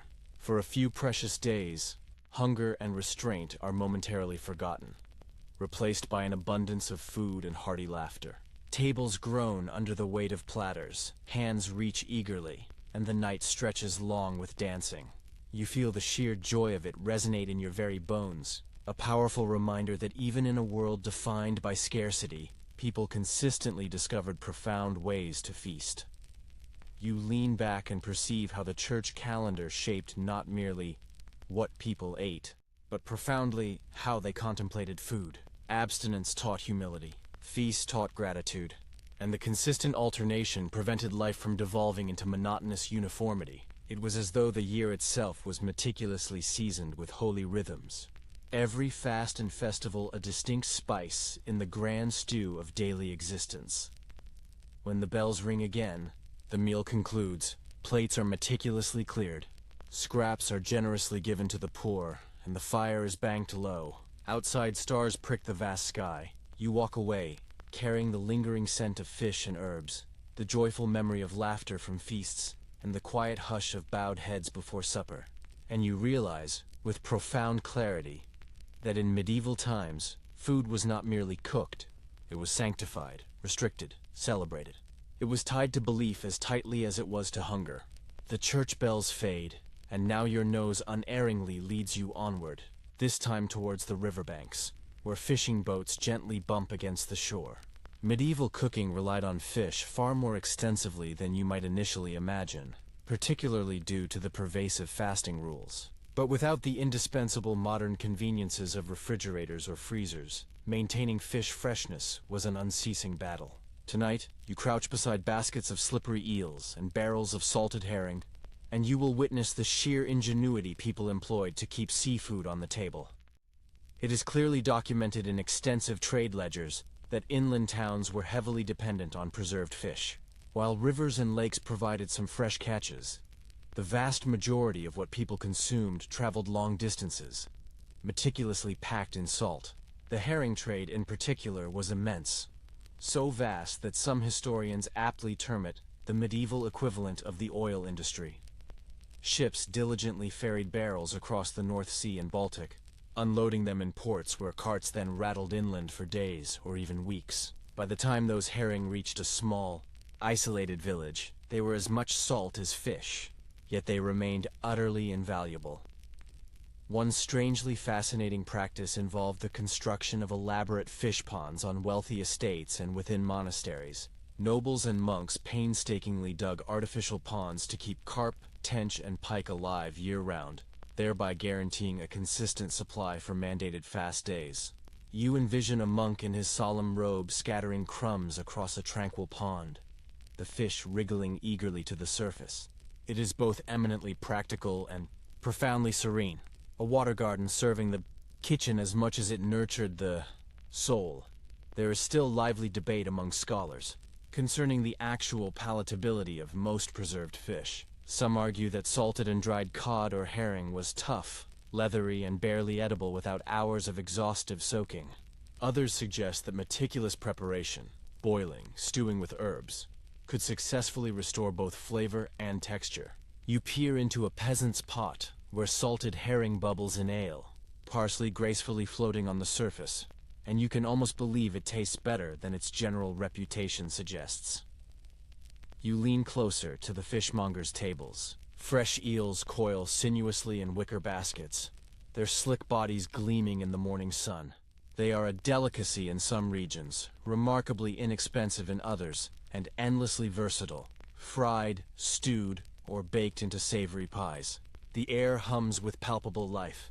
Gulls cry piercingly overhead. The river laps softly, and children squeal with a mixture of delight and fear as they poke at wriggling fishtails. The scene is lively, messy, and unmistakably alive. In towns situated near the coast, markets brimmed with oysters, mussels, and various shellfish, sold by the bucketful.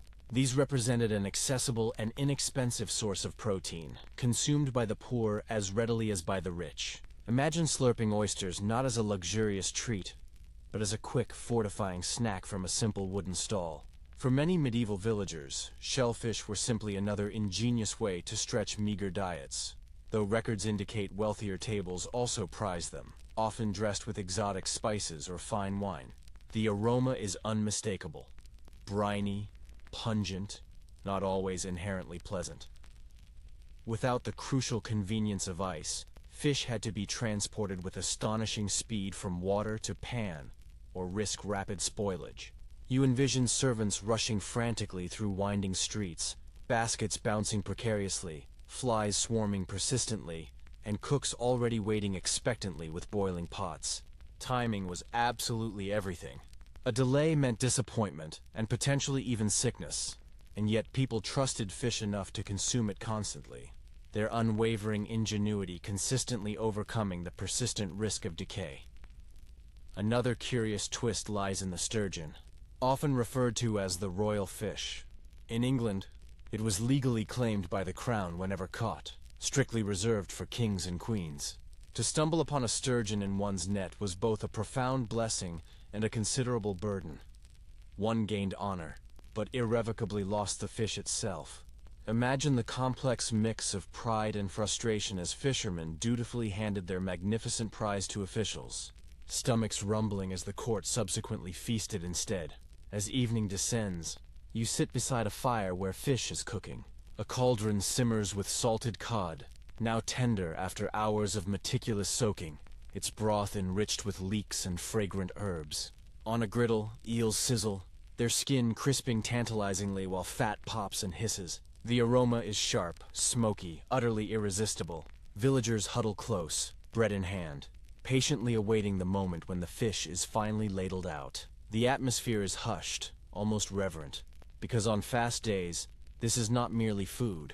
It is an act of profound obedience. You realize, with striking clarity, that fish carried meaning far beyond mere sustenance. It was a religious necessity, a subtle social divider, and a powerful economic force. The barrels of herring, rolling inland, meticulously shaped trade routes. The tranquil ponds of monasteries profoundly altered landscapes. The persistent smell of fish in kitchens indelibly shaped memories. It is little wonder that medieval people never tired of discussing, cooking, and, yes, even complaining about it. As you step back from the riverside, your clothes carry the faint scent of brine and smoke. You hear gulls wheeling gracefully overhead, the soft splash of oars dipping into the water, and the low chatter of fishmongers concluding their day. And you understand with absolute certainty that medieval life without fish would have been utterly unthinkable. It was the vital thread woven into every fast, every market, every pot, sometimes leathery, sometimes delicious, but always, fundamentally essential. You step away from the riverbank, leaving behind the briny tang of eels and herring, and walk directly into the dim interior of a tavern, where the rhythmic clatter of mugs and the pervasive smell of brewing grains instantly greet you. If fish represented the essential body of medieval meals, then drink constituted its very bloodstream. Water was inherently risky, frequently contaminated by animals or waste. Consequently, ale, cider, and weak wines became the daily companions of everyone, from toddlers to elders. Tonight you will sit on a rough bench, cradle a mug in your hand, and taste what meticulously kept medieval people hydrated and, in a profound sense, alive. It is consistently mentioned in estate and monastic records that ale was the universal beverage of the common folk. Not the heavy, hoppy ales you might envision today, but a weak, lightly fermented brew, cloudy and notably sour. This small ale contained just enough alcohol to effectively eliminate harmful bacteria, yet not enough to induce staggering intoxication. Children sipped it freely. Laborers quenched their thirst with it in the fields, and households meticulously brewed it constantly. The pervasive smell of malted grain was as familiar as wood smoke. One curious custom you observe is how brewing was often predominantly a woman's task. Housewives diligently soaked barley, stirred mash, tended bubbling pots, and strained the liquid into jugs. They judiciously sprinkled in herbs for flavor, long before hops became common. Some women brewed enough to sell, thereby becoming alewives, who prominently advertised their trade with a broom or a branch hung above their doors. Step inside one of their cottages, and you would encounter steaming tubs, sticky floors, and the warm, yeasty perfume of fermenting grain. For some, it was a crucial livelihood. For others, simply a practical means to ensure the family had safe drinking water. Researchers remain divided on the true nutritional value of ale. Some argue it provided essential calories and vitamins, functioning almost like liquid bread. Others suggest it was too weak to offer significant nutritional benefit, serving more as a safer alternative to water. You sip from your mug and discern both perspectives. The thin liquid filling your stomach without fully satisfying hunger, yet warming you sufficiently to persevere through another day of arduous toil. Cider offered a welcome variety, particularly in apple-growing regions. Presses groaned as apples were crushed, the resulting juice flowing into barrels to ferment naturally. The drink was tart, crisp, sometimes sweet, depending on the specific harvest. It was not fancy, but it was undeniably refreshing. A countryside staple that flavored both festivals and daily life. Picture a harvest celebration where villagers pass around wooden mugs of cider, laughter bubbling even louder than the drink itself. Wine, of course, was primarily the domain of the wealthy. Imported from southern Europe, it was prohibitively expensive, though local vineyards in some regions supplied monasteries and noble estates. In a noble hall, wine might be spiced with cinnamon or clove, served warm in glistening golden goblets. To sip it was to taste not merely grapes, but pure prestige. For peasants, wine was a far rarer commodity, though weaker versions occasionally reached local markets. More often, it was a dream tasted only within the church, when priests lifted chalices during Mass. There's an intriguing oddity in tavern culture that elicits a smile. In some establishments, drinkers paid not per mug, but per time spent drinking. A measure of endurance more than thirst. Imagine a landlord informing you, "For this penny, drink until the candle burns out." You would sip frantically, striving to extract your money's worth before the wax irrevocably melted away. Inside the tavern, the soundscape is lively and robust. Wooden mugs clunk rhythmically against tables. Laughter echoes freely, and the scrape of stools blends with the low hum of convivial voices. The air is thick with the mingling scents of yeast, sweat, and the faint tang of wood smoke. You sip your ale again. It is sour, earthy, and not immediately pleasant, but after a few gulps it becomes familiar, almost comforting. You comprehend why this beverage became the very lifeline for so many. But drink was not solely comfort. It was an absolute necessity. Laborers required hydration during long hours in the fields, and ale provided it without the inherent risks of polluted wells. It also served as an ingenious method of consuming grains in liquid form, effectively stretching harvests further. Even children clutching small cups understood its vital importance instinctively. Ale was life, and yet there was also an undeniable danger. Stronger brews did exist, especially for feasts, and public drunkenness was common enough to provoke stern sermons and explicit laws against it. Alehouses could devolve into rowdy, even violent places, where tempers flared and fists flew. You imagine a night concluding not with soft slumber, but with a drunken scuffle spilling into the street, the lingering taste of sour ale on everyone's breath. In monasteries, brewing reached new pinnacles of sophistication.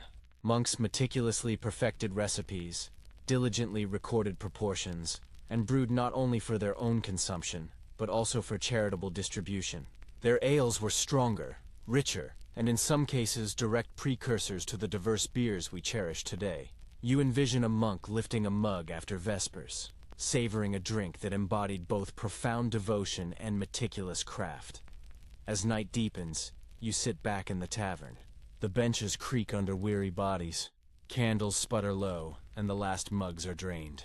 You realize that medieval life was fundamentally impossible without these ubiquitous drinks. They were not an indulgence, they were an indispensable infrastructure, as vital as the hearth or the plow. You step outside into the cool night air. The pervasive smell of yeast clings stubbornly to your clothes. The faint warmth of ale lingers in your belly. Stars gleam overhead, and the village around you gradually quiets. You walk away with the profound realization that in every sip of ale, cider, or weak wine, medieval people tasted not only survival, but, just occasionally, pure celebration. The tavern's laughter fades behind you, and soon you find yourself back in a village cottage, staring into the orange glow of a hearth. Here, the narrative shifts. It is not about grand feasts or boisterous alehouses or bustling markets. It is about the hands that tirelessly stirred the pot, the bodies perpetually bent over the fire, the relentless daily burden carried predominantly by women. Tonight, you crouch low, observing a mother as she cooks, her face illuminated by the flickering firelight, and you realize, with profound clarity, just how intimately medieval kitchens depended on the unyielding labor of wives and daughters. It is reliably noted in manorial and household records that cooking tasks fell primarily to women. From the first blush of dawn until the deep shadows of nightfall, they meticulously tended fires, fetched precious water, laboriously ground grain, and diligently stirred stews. Unlike noble kitchens, which were often staffed by professional male cooks, the ordinary hearth was unequivocally a woman's domain. You observe her kneeling on the hard earth, one hand firmly gripping a soot-blackened spoon, the other cradling a baby who fusses at her hip. Dinner preparation, child care, and the very act of survival all unfold within the same breath. One strikingly human detail is the inherent danger of this work. With fires burning openly, heavy pots suspended precariously on chains, and cauldrons bubbling furiously, burns were an unavoidable reality. Accounts of women scarred by scalding water or leaping flames serve as a grim reminder that cooking was not a gentle activity. It was perilous. You imagine the sharp sting of steam rising into her face as she lifts a lid, the sudden flare of sparks igniting her wool skirt. Even the seemingly simple act of leaning too close could inflict lifelong scars. And yet, she continues to stir, for hunger knows no pause button. Specialists remain divided over the extent of autonomy women wielded in their kitchens. Some argue they possessed genuine authority, managing households, making decisions about what was cooked, and meticulously passing on vital skills to their daughters. Others emphasize the stark lack of choice, pointing out that women cooked whatever meager provisions were available, not what they desired. You observe the woman ladling out thin pottage, and you discern both truths. Profound control in technique, yet inherent constraint in ingredients. She masters the tools, but she cannot conjure food from thin air. A curious glimpse of medieval humor survives in poems and plays that subtly poke fun at alewives and housewives at the hearth. Jokes about burned stews, watered ale, or scolding wives circulated widely. This cultural artifact reveals a powerful truth. The centrality of women in kitchens was so self-evident, it became fertile ground for laughter, even satire. But beneath the jest lies a profound truth. Their tireless work kept households alive. You glance around the cottage and perceive other subtle traces of women's labor. Herbs are meticulously tied in bundles, drying from rafters. Linen cloths, freshly washed and laid out, serve as makeshift strainers. A girl, barely 10 years old, kneels to grind barley with a stone quern, her small hands already raw from the effort. Cooking was never a solitary endeavor. It was a vast, intricate web of female labor, stretching across generations. The sounds here are rhythmic and relentless. The insistent scrape of spoons against iron, the resonant thud of pestles crushing garlic, the comforting crackle of logs, the soft hum of a lullaby sung while chopping leeks. To you it feels almost musical, though for the women who lived it, it was likely sheer monotony. Still, in that very repetition lies a profound dignity. Each stir, each grind, each cut meticulously tethering the family to life. You notice the undeniable strain etched in the cook's body. Her back is bent, her fingers cracked, her hair streaked with soot, and yet there is also an undeniable resilience. She improvises constantly. If onions are absent, she ingeniously substitutes leeks. If bread is stale, she expertly softens it in broth. Medieval cooking was less about rigid recipes and more about profound resourcefulness, a ceaseless game of creative substitution. Watching her, you grasp why so many traditional dishes still eloquently celebrate thrift. One more peculiar detail. Women's pivotal role at the hearth imbued them with knowledge not only of cooking, but of vital healing. The very hands that stirred stew also brewed herbal teas for fevers, prepared poultices for burns, and crafted tonics for childbirth. The kitchen served as a pharmacy as much as a pantry.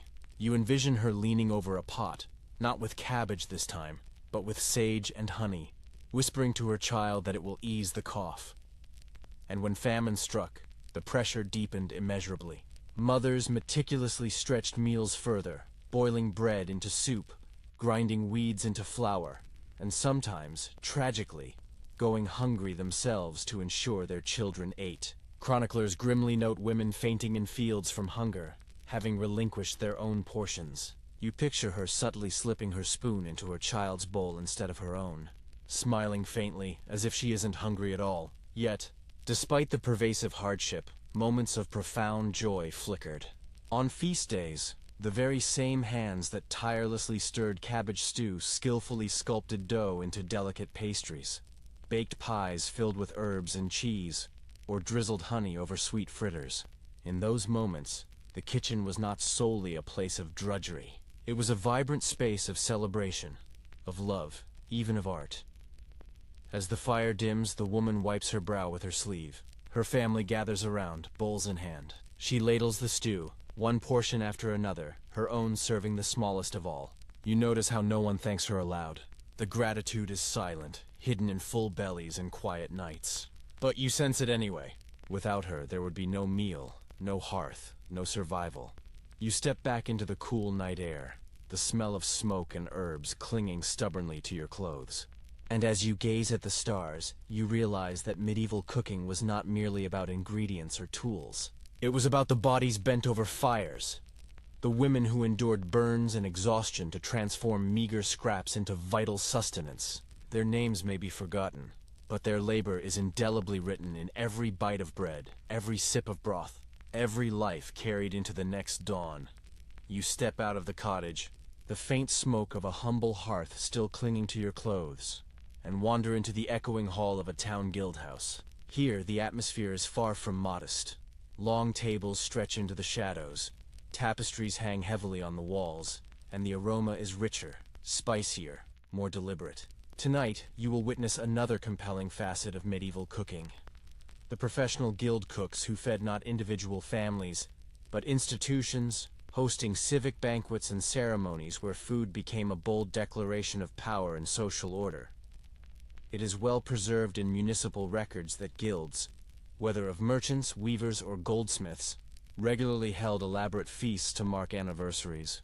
Elect leaders or honor-esteemed patrons. These occasions demanded immense scale and meticulous precision, compelling them to hire professional cooks, men rigorously trained in the art of managing large, complex kitchens. Unlike the women at the village hearth, these cooks were true artisans of food, their names occasionally recorded alongside those of tailors and masons as respected craftsmen. The guild feast was, for them, their ultimate stage. One of the most remarkable details is the astonishing degree of regulation that governed these meals.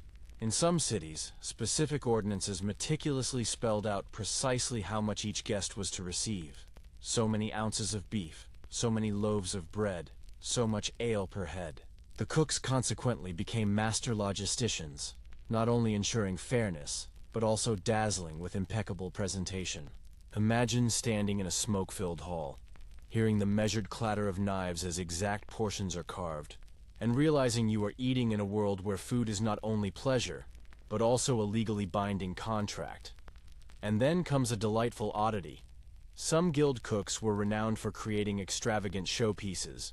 Accounts vividly describe jellies meticulously molded into the shapes of heraldic beasts, pies topped with intricate pastry crests, and even miniature fountains of wine flowing into gleaming silver cups.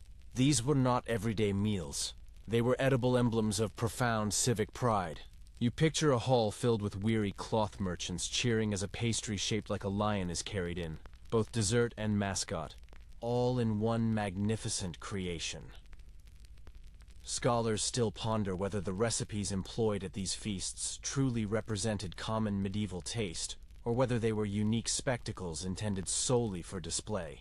Were heavily spiced sauces poured over venison a genuine reflection of what guild members consumed at home? Or were they exaggerations, culinary fireworks meticulously saved for momentous occasions? You lean against a beam and consider both possibilities.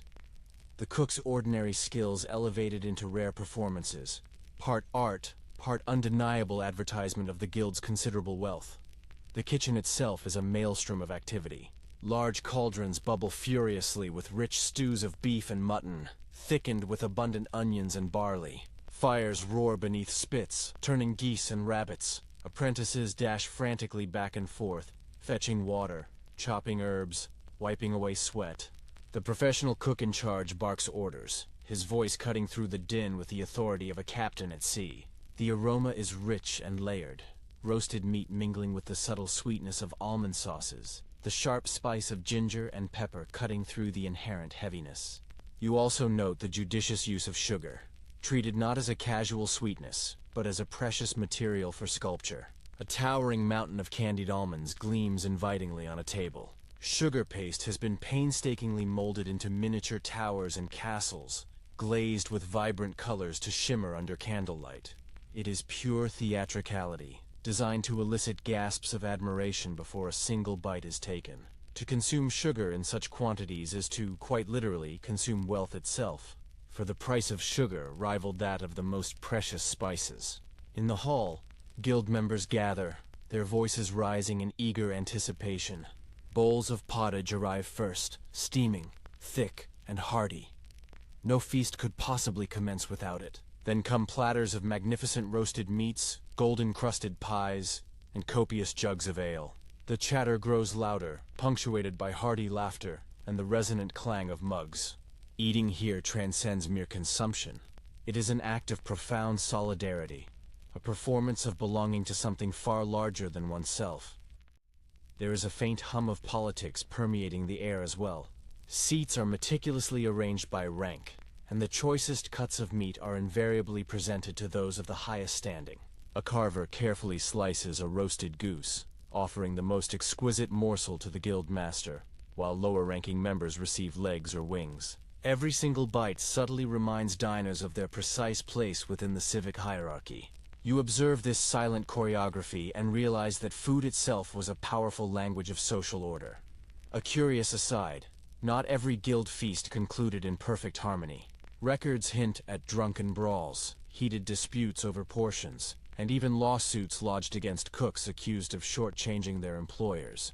Imagine a hall that began with harmonious music and concluded with spilled ale, broken benches, and the cook being hauled before city magistrates. Food undeniably bound people together, but it also rigorously tested their patience and their pride. Still, the spectacle was paramount. A guild capable of hosting a lavish feast unequivocally declared its success to the wider town. Merchants who dined well at these events carried the memory into their business dealings. Their loyalty and allegiance undoubtedly strengthened. Cooking here was both a skilled craft and a potent form of propaganda. Every roasted goose was a feather in the guild's civic cap. As the feast gradually winds down, the hall echoes with the last remnants of laughter, the shuffle of departing feet, and the faint clink of empty jugs. Servants meticulously clear scraps into baskets. Dogs dart in to lick bones, and the fire burns lower. You linger, inhaling the last wafts of spiced wine and roasted meat, and you realize that the guild cook has masterfully fulfilled his mission. He has not simply fed bellies. He has nourished identity, bound men together in fellowship, and staged a compelling performance of power skillfully disguised as supper. Stepping into the cool night, you hear the faint strains of music still drifting from the hall. The stars glitter brightly above, a cool contrast to the smoky warmth clinging to your skin. And you carry with you the profound understanding that medieval cooking was not only about hunger. It was about belonging, about order, about spectacular display, and about deeply held pride. You leave the guild hall with its echo of laughter and spilled ale and wander back towards the town square. The air here is distinctly different, sharper, greasier, intensely alive with the unmistakable scent of hot food cooked in the open. This is not a noble feast or a housewife's stew. This is street food, the kind that beckons irresistibly from crowded alleys and smoky stalls. Tonight, you find yourself amidst hawkers diligently selling pies, pancakes, and skewered meats, discovering how medieval towns ingeniously fed their populace on the go.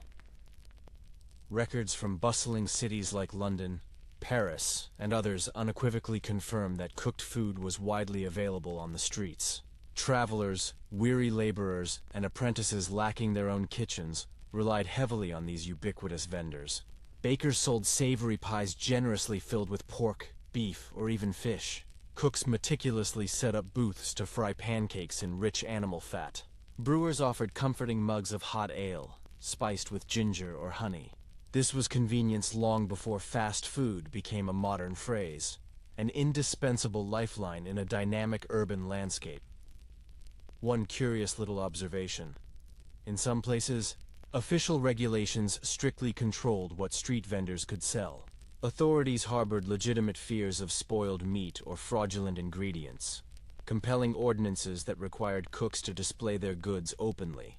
Imagine wandering a medieval street and seeing pies meticulously cut open on the counter, their steaming fillings explicitly revealed as undeniable proof that they were not concealing scraps of rotten flesh. Transparency was not a mere courtesy. It was a matter of sheer public survival. Experts still debate who relied most heavily on street food. Some argue it primarily catered to the urban poor who lacked hearths or adequate space to cook. Others suggest that affluent townsfolk also indulged, purchasing pastries and pancakes as delightful treats while shopping. You survey the square and perceive both possibilities. Apprentices wolfing down pies quickly before returning to arduous work, and merchants leisurely sipping spiced wine while engaging in animated gossip. The truth, as is often the case, appears to straddle both worlds. The scene before you is noisy, gloriously chaotic, and utterly irresistible. A cook deftly flips thin pancakes on a searing iron pan, the batter sizzling enticingly, filling the air with a rich, buttery aroma. Children cluster nearby, patiently awaiting scraps. Next to him, a woman ladles hot pea soup into wooden bowls, steam rising in ethereal white clouds. The mingled scents of herbs, onions, and smoke coalesce, creating an intoxicating, uniquely medieval perfume.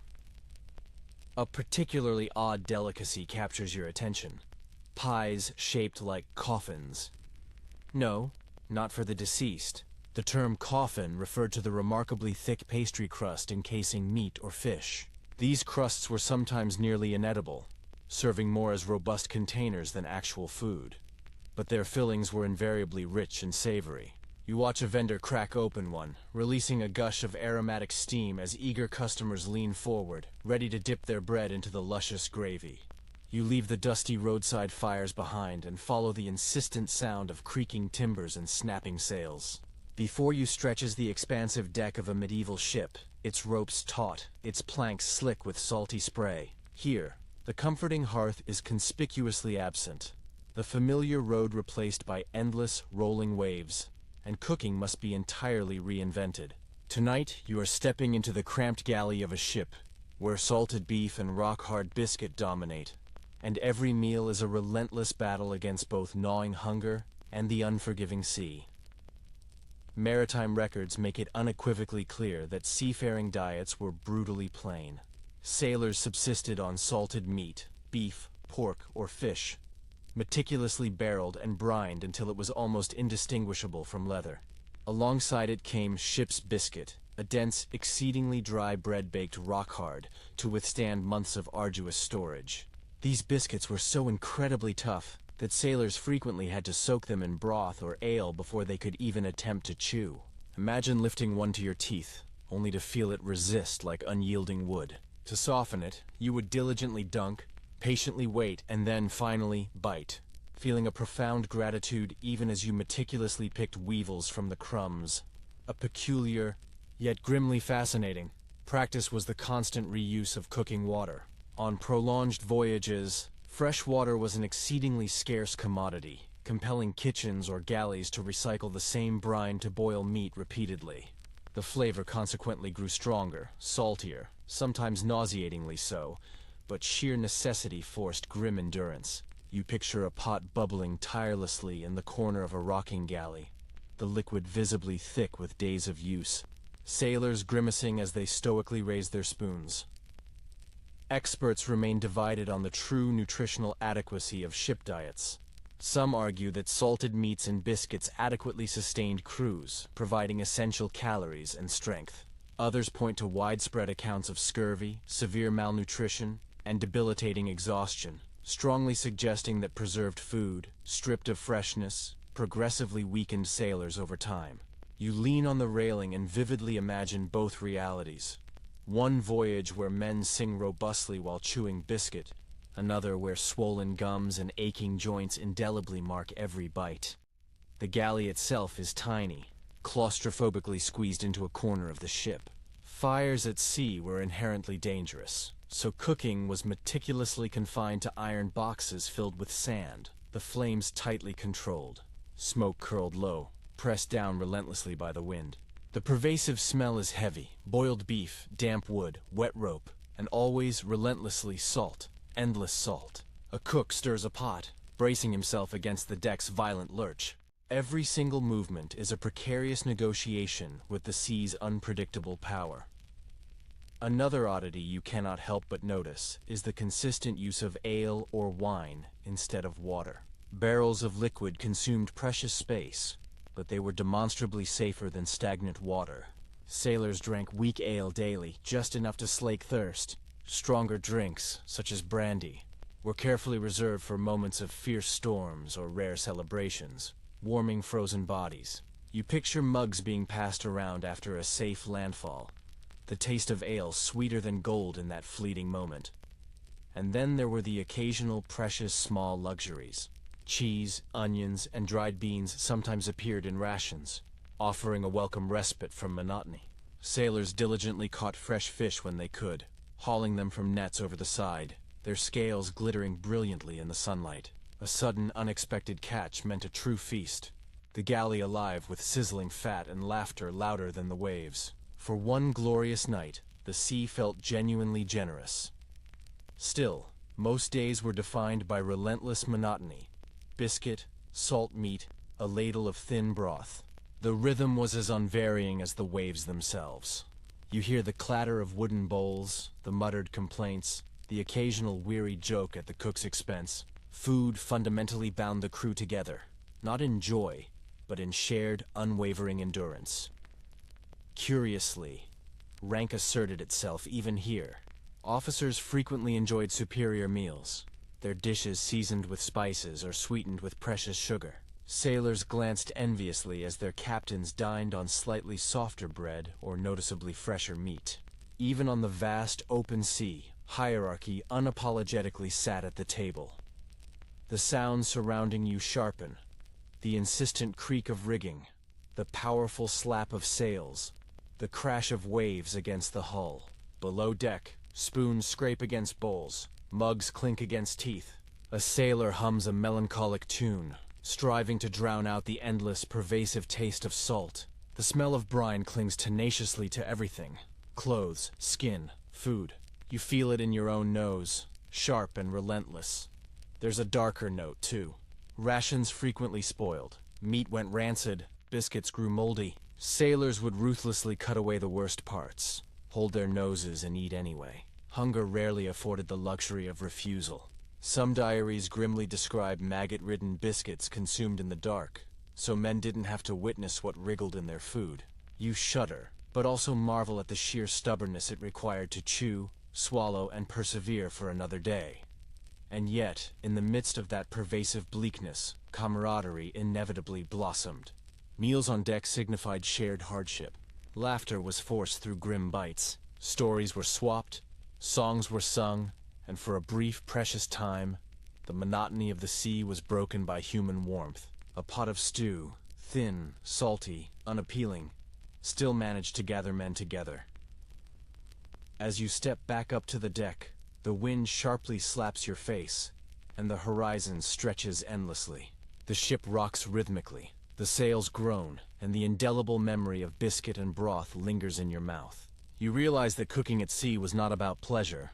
It was about unyielding endurance, rigid discipline, and sheer survival against waves that cared nothing for human hunger. And still, with every chew of a tough biscuit or sip of briny stew, sailors carried their world forward, towards ports unknown, towards battles, towards home. Food here was the thin, taut rope between despair and determination, stretched to its limit, but never quite breaking.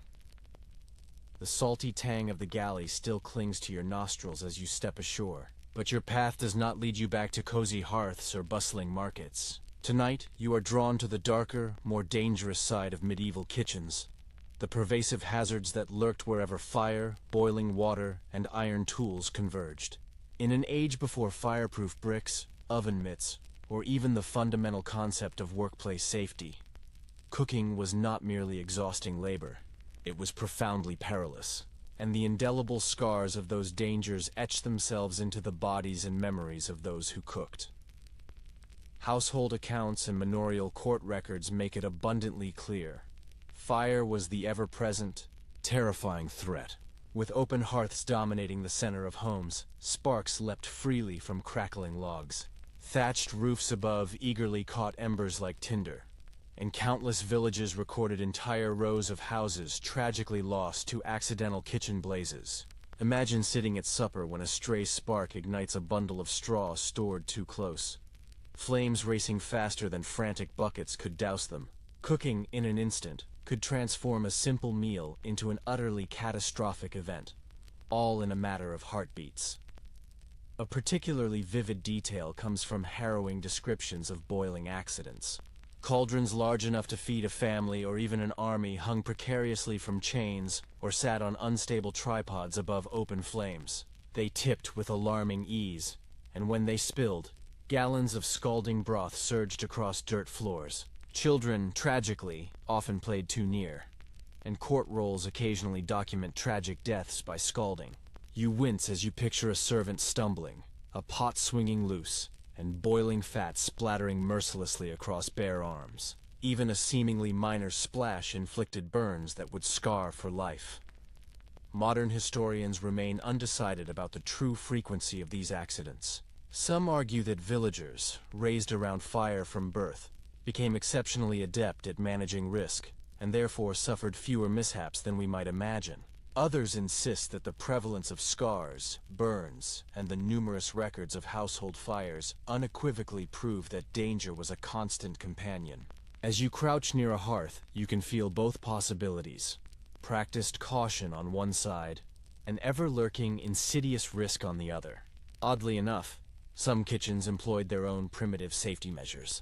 Wealthier households installed rudimentary hearth screens of wood or leather to block stray sparks. Cooks wrapped cloths around their hands to lift hot irons, the ancient ancestor of our modern oven mitts. And yet, despite these small, valiant efforts, danger was never truly far away. Even the tools themselves carried inherent risk. Sharp knives slipped, heavy pans toppled, and spits jabbed when turned too carelessly. The kitchen was less a cozy nook and more a battlefield disguised as a home. The soundscape of hazards now fills your ears. Sparks hiss audibly as they strike damp wood. Logs shift suddenly, sending showers of embers cascading into the air. Pots groan under the strain as they boil too violently, their lids rattling ominously. The clink of knives meets the sharp yelp of a finger-nicked mid-chop. In the background, children cry. Dogs bark. Voices shout urgent warnings. A medieval kitchen vibrated with life, yes, but also with profound peril, and there were more insidious dangers. Inhaling smoke day after relentless day led to chronic coughs, perpetually watery eyes, and lungs irrevocably blackened long before old age. Women especially bore the brunt of this burden, their bodies marked not only by burns, but by the devastating toll of constant smoke inhalation. To sit in a medieval kitchen was to exist within a perpetual fog, day and night. Imagine breathing so shallowly you feel dizzy, yet still stirring the pot because your family desperately needed supper. One curious anecdote lingers in guild records. In some cities, bakers were explicitly forbidden from living above their ovens, the fear of fire deemed too great. Yet, many defiantly ignored the rule, unwilling to leave their livelihoods unattended. You envision drifting to sleep above a glowing oven, knowing that any stray spark might obliterate your home before morning. Danger was not merely accepted, it was an integral, unyielding part of daily existence. Children, too, faced significant risks. They fetched water from treacherous wells, totted wood to roaring fires, and sometimes served as turnspit boys, crouched precariously close to flames. Their small bodies were especially vulnerable to burns and smoke. But sheer necessity left no alternative. Every pair of hands, however small, had to contribute, even if it meant blistered skin in the process. And then, there was the inherent risk of the food itself. Without refrigeration, spoiled meat or sour milk could sicken entire households. Bad grain sometimes carried the ergot fungus, leading to terrifying convulsions and madness. While medieval people lacked a scientific understanding of microbes, they intimately knew the debilitating stomach pains, the fevers, and the deaths that invariably followed consuming poor food. Cooking was both a shield and a hazard.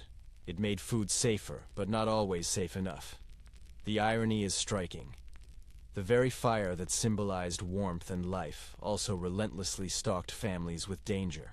Every meal was cooked on a knife edge between vital nourishment and potential disaster. Yet, people persevered, generation after generation, stoically accepting burns and scars as an implicit part of the bargain of survival. As you step back from the hearth, you run a hand over a blackened beam, scarred by an ancient blaze. The kitchen smells of smoke, fat, and faintly, irrevocably, of charred wood that whispers tales of past accidents. You exhale, realizing that medieval cooking was not romantic candlelight and rustic charm. It was risk taken daily, risk endured silently, risk woven into every spoonful of stew. The night outside feels cooler after the oppressive heat and pervasive hazard. Stars shine brightly above roofs still bearing soot stains from old fires. And you walk on, carrying the profound knowledge that every bite of bread, every sip of broth in the Middle Ages was earned not only with arduous labor, but with relentless risk, the peril of flame, smoke, blade, and sheer chance. You step away from the blackened beams of fire-scarred kitchens and follow the abrasive sound of scraping pots and splashing water. The smell of smoke still lingers, but now it mingles acutely with the acrid tang of grease and the sour scent of leftover broth. Tonight you are not sitting beside lords or peasants. You are crouched low with the servants, the lowest of the low, those who bore the unyielding filth of medieval kitchens on their shoulders. These are the scullions and kitchen drudges, and their lives starkly reveal the backbreaking, often invisible, underside of every medieval meal. Manorial rolls and household records mention them frequently, albeit in passing.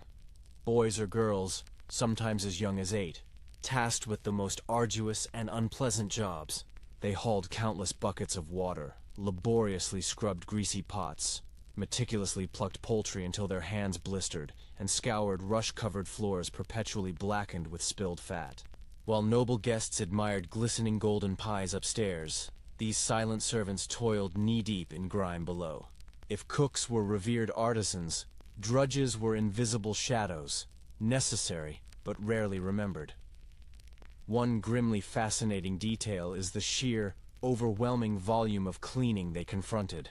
After a single noble feast, dozens of trenches, those thick bread plates, had to be cleared, dried, and sometimes fed to dogs or beggars. Great cauldrons, blackened with soot and crusted with stubborn porridge, required relentless scraping with sand or rushes. Knives and spits, dripping with grease, were polished until they gleamed once more. Imagine scrubbing iron with freezing water in midwinter, your fingers raw and aching, only to have the very same pot blackened again the following day. Researchers remain divided on whether these lowest-tier servants received any payment at all. Some suggest they earned a pittance in coin or leftover food. Others argue they were simply maintained, provided with a bed of straw in a corner, and given scraps from the table. Either way, their lives revolved around ceaseless toil. You observe a young boy heaving a cauldron almost too large for him, his small arms trembling, and you realize his profound contribution will never be remembered, though without him, no meal could possibly be served. A curious custom sometimes afforded these drudges a bitter kind of reward. Leftover ale dregs, sour and flat, were poured into wooden cups for them. Crusts of white bread, deemed too stale for noble mouths, became their meager supper. The scraps fed to servants were often, ironically, superior to a peasant's normal diet, yet the inequality was stark. Servants ate only after their masters, and often cold. You picture them huddled in dim corners, gnawing on bones while laughter echoed mockingly from above. The soundscape here is distinctly different from the feast halls. You hear the clatter of pots unceremoniously tossed into troughs, the slush of water, the grating scrape of sand against metal. Voices are low, weary, punctuated by sighs. Occasionally, there's a sharp bark of orders from the cook, an abrupt reminder of the drudge's immutable place. The air is thick with steam and grease, clinging to skin and clothes so deeply that no amount of washing could truly eradicate it. There's danger here, too. Heavy spits dropped on bare toes. Knives slipped in small, inexperienced hands. Boiling broth splashed onto unprotected arms. Scullions were, in the callous eyes of their employers, expendable. Another child could always be hired. And yet, for some, this grueling work represented the very first rung on a treacherous ladder. A boy who meticulously scrubbed pots might one day learn to chop herbs, then stir a stew, perhaps even rise to become a cook's assistant. For most, however, the drudgery was a permanent, inescapable reality. A life defined by grease, burns, and chronic exhaustion. One odd little note appears in satirical poems. Scullions were frequently mocked for their smell. Kitchen boys, some verses sneered, reek of onions and smoke. This barbed insult reveals a powerful truth. Kitchen labor left its indelible mark on the body itself. Persistent smells clung to hair and skin. Grime was embedded irrevocably in nails. Even walking through a market, their very identity was betrayed by scent. To be a scullion was to perpetually carry your work with you, whether you desired to or not. And yet, there was resilience here. Servants often joked among themselves, swapping fragments of song while they toiled. They carved subtle messages into the wood of benches, left their initials on walls, small acts of defiance against their forced invisibility. They stole mouthfuls of food when they could, laughing quietly, as though sharing a secret, hard-won victory. Even in pervasive drudgery, they discovered ways to affirm their humanity. As you stand in the steam-filled scullery, you watch a young girl scrub a pan until her fingers begin to bleed. She pauses, blows on her raw hands, and then, with unwavering determination, picks up the rag once more. Around her, the others continue working, heads bent, shoulders hunched. They do not expect gratitude or comfort. Their reward is simply survival, a place by the fire's edge, and the desperate hope of a meal when the masters are done. You step back into the cool night, the echo of scraping and sighing still lingering in your ears. Above, noble halls still feast, gardens still grow, markets still bustle. But beneath it all lies this hidden, arduous labor, the drudges who scrubbed, carried, and endured so others could dine. Their names are forgotten, their faces lost to history, yet their toil clings to every roasted goose and gilded pie. Without them, medieval cooking would have inevitably collapsed in grease and ash. You leave the scullery's steam and smoke behind, but your feet carry you not to another hall or hearth this time, but into the quieter shadows of a cloister. Here, voices are hushed, footsteps deliberate, and the pervasive aroma is gentler. Herbs drying in meticulous bundles, fresh bread baking in ancient stone ovens, fish stewing with almonds in great silent pots. Tonight, you step into a monastery kitchen, where cooking was not merely about feeding mouths, but about profoundly serving discipline, devotion, and the sacred rhythms of prayer. Monastic records, particularly those from Benedictine and Cistercian houses, unequivocally demonstrate just how central food was to the very life of monks. Their days were precisely measured by bells: prayer at dawn, labor at midday, reflection at dusk, and in between, carefully prescribed meals punctuated the profound silence. Unlike noble feasts, which loudly proclaimed their wealth in spices and sugar, monastic meals whispered humility. Bread, vegetables, beans, fish, and ale constituted their staples, with meat strictly restricted except for the infirm. It was nourishment for the body, but always intimately tied to the diligent care of the soul. One detail, clearly carved into monastic rules, is the strict prohibition of meat from four-footed animals for healthy monks. This did not, however, imply starvation. Fish, poultry, eggs, and dairy were still permitted, but it unequivocally shaped their diet into something distinct and purposeful. You imagine sitting in a refectory, hearing only the gentle scrape of wooden spoons and the faint, resonant drone of a monk reading aloud from scripture, while others eat in profound silence. For monks, food was never detached from the rigorous pursuit of learning and spiritual discipline. And yet, a curious contradiction permeates the history of these kitchens. Archaeological excavations at monasteries frequently unearth bones of pigs, cattle, and sheep, compelling evidence that meat was consumed more regularly than the rules strictly suggested. Some scholars posit that clever loopholes were exploited. Kitchens strategically located in infirmaries, where meat was technically permitted for the sick, ended up feeding entire communities. You can almost envision a monk shrugging subtly, sliding a platter of beef across a table, murmuring that perhaps everyone present was feeling a little unwell today. Historians remain divided on the true austerity of monastic food. Some point to lavish accounts of banquets in wealthy abbeys, featuring spiced fish, rich almond sauces, and even imported wines. Others insist that the ideal of simplicity genuinely endured, with monks faithfully living on beans, bread, and humble garden greens. As you walk through the cloister kitchen, you sense the inherent tension between the rigid rule and the human reality, between ascetic ideal and the undeniable human craving for taste. The sounds here are calmer than in noble kitchens, yet no less purposeful. A brother pounds herbs in a mortar, the rhythmic thud echoing like a meditative chant. Another stirs a pot of pea pottage, steam curling gently into sunlight slanting through narrow windows. A third ladles ale into pitchers, the liquid splashing quietly. There is chatter, but hushed, mindful of the profound silence expected at mealtimes. The air is warm with fresh bread baking in stone ovens, brown loaves shaped neatly, set in precise rows like obedient monks themselves. Herbs played a starring role here. Monastic gardens were renowned not only for leeks, onions, and cabbages, but also for a rich array of medicinal plants: sage, mint, fennel, and dill. These not only seasoned pottages and sauces, but also effectively healed coughs, eased stomach ailments, and treated wounds. The kitchen and the infirmary blurred together seamlessly. Imagine a brother meticulously steeping time for a broth that soothes both hunger and fever. The same ladle serving both body and soul. Fish was the undisputed king of monastic protein. Rivers and carefully constructed artificial ponds supplied carp, pike, and eels, while salted herring arrived by cart for winter meals.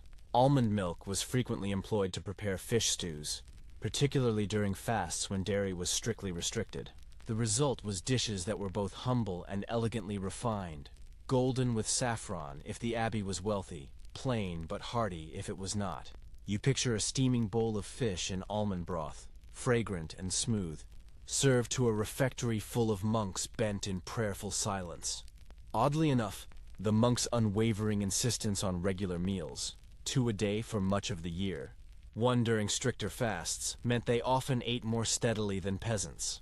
While villagers endured hunger in winter or during famine, monasteries, with their extensive estates and tithes, ensured a consistent food supply. For all the vows of simplicity, monks frequently lived healthier, longer lives than the lay people outside their walls. To sit in the refectory was, in some profound ways, to sit at a safer, more secure table.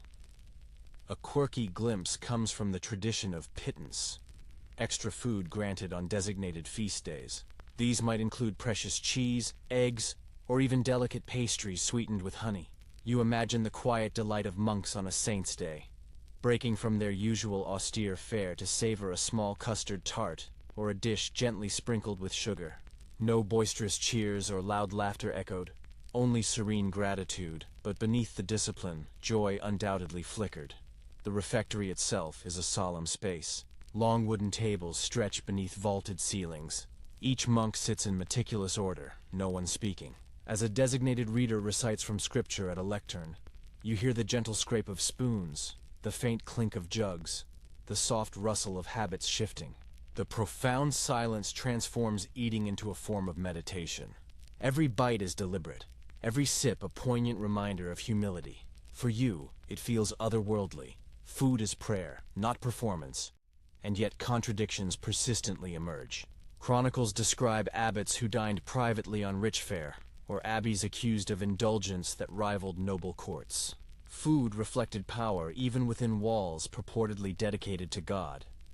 The delicate balance between ascetic ideal and undeniable human appetite wavered constantly, and kitchens became the crucible where that tension simmered as visibly as the pots themselves. As dusk falls, you walk through the cloister garden one final time. The lingering aroma of herbs mingles with the subtle sense of baking bread and cooking fish. The bells toll Compline, the last prayer of the day, and the brothers move in silent procession to their cells. Behind them, the kitchen fire glows low, its pots washed, its ovens cooling. The rhythm will inevitably begin again tomorrow. Steady as the prayers, humble as the bread, you step out under the vast night sky, carrying with you the indelible image of monks spooning pottage in profound silence, their meals tied not to indulgence, but to spiritual discipline. In their kitchens, food was never merely sustenance. It was devotion, meticulously measured in ladles, fasting and feasting, woven seamlessly into the divine order. The monastery bells fade behind you as your feet crunch along a country road lined with hedgerows. Ahead rises a timber-framed house, with smoke curling invitingly from its chimney. This is neither a peasant's humble hut nor a noble's grand hall, but something distinctly in between, the home of a medieval merchant or a prosperous farmer. Tonight, you step into a middling household, where cooking is more varied, more ambitious, and a little closer to the meals we might recognize today. Manorial and city accounts confirm that these households enjoyed more than the bare minimum, yet judiciously lacked the extravagance of castles. Their kitchens masterfully balanced practicality with palpable aspiration. Bread, when it could be afforded, was white.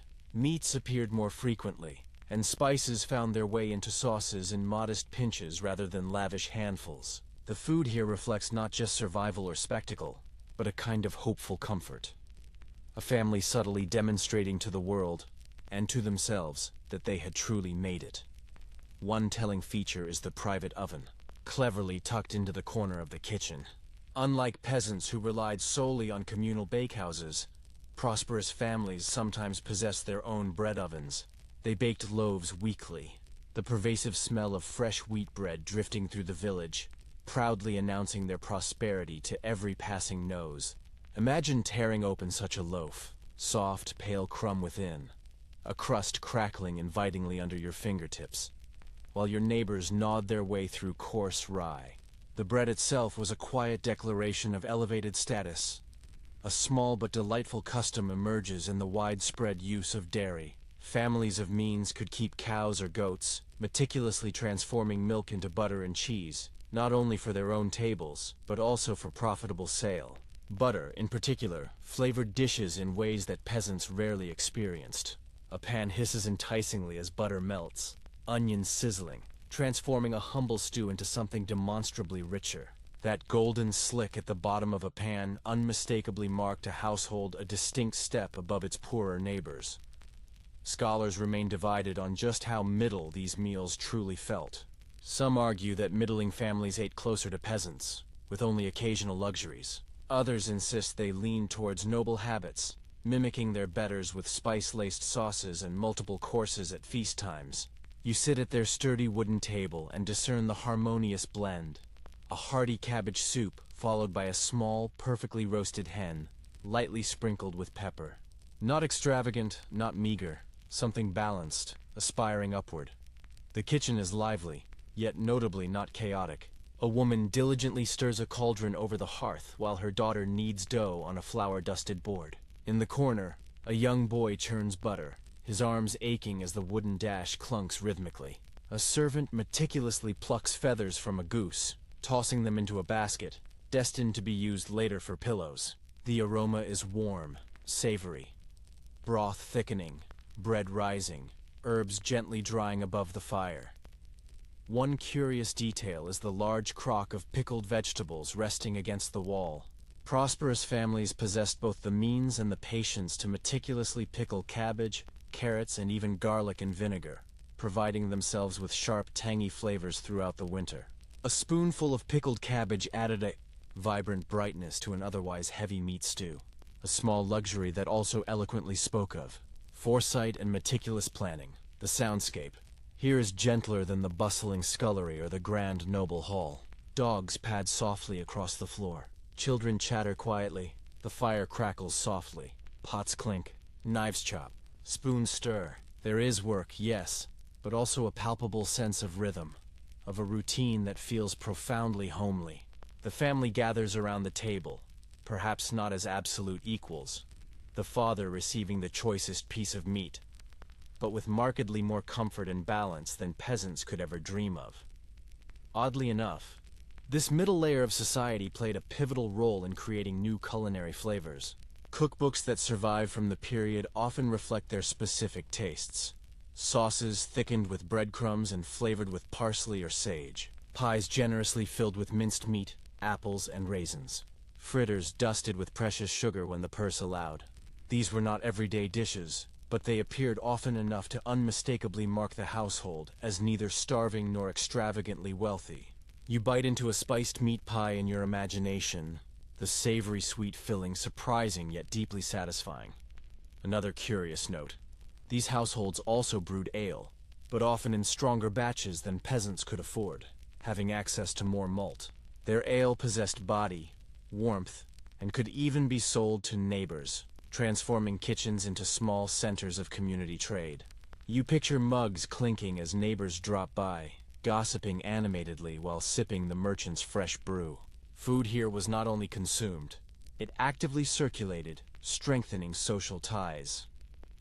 The garden outside reliably supplied vegetables and herbs, but the family supplemented with purchases from town. Precious pepper, fiery ginger, and sometimes a few threads of saffron. A pot of fish stew bubbles gently, its pale broth brightened with a rare thread of golden saffron. A rare treat, but one the merchant insists on for a visiting guest. Even the smallest dash of exotic spice declares, "We belong to a bigger world." And yet, dangers still subtly lingered. Fires could unexpectedly flare, knives slipped.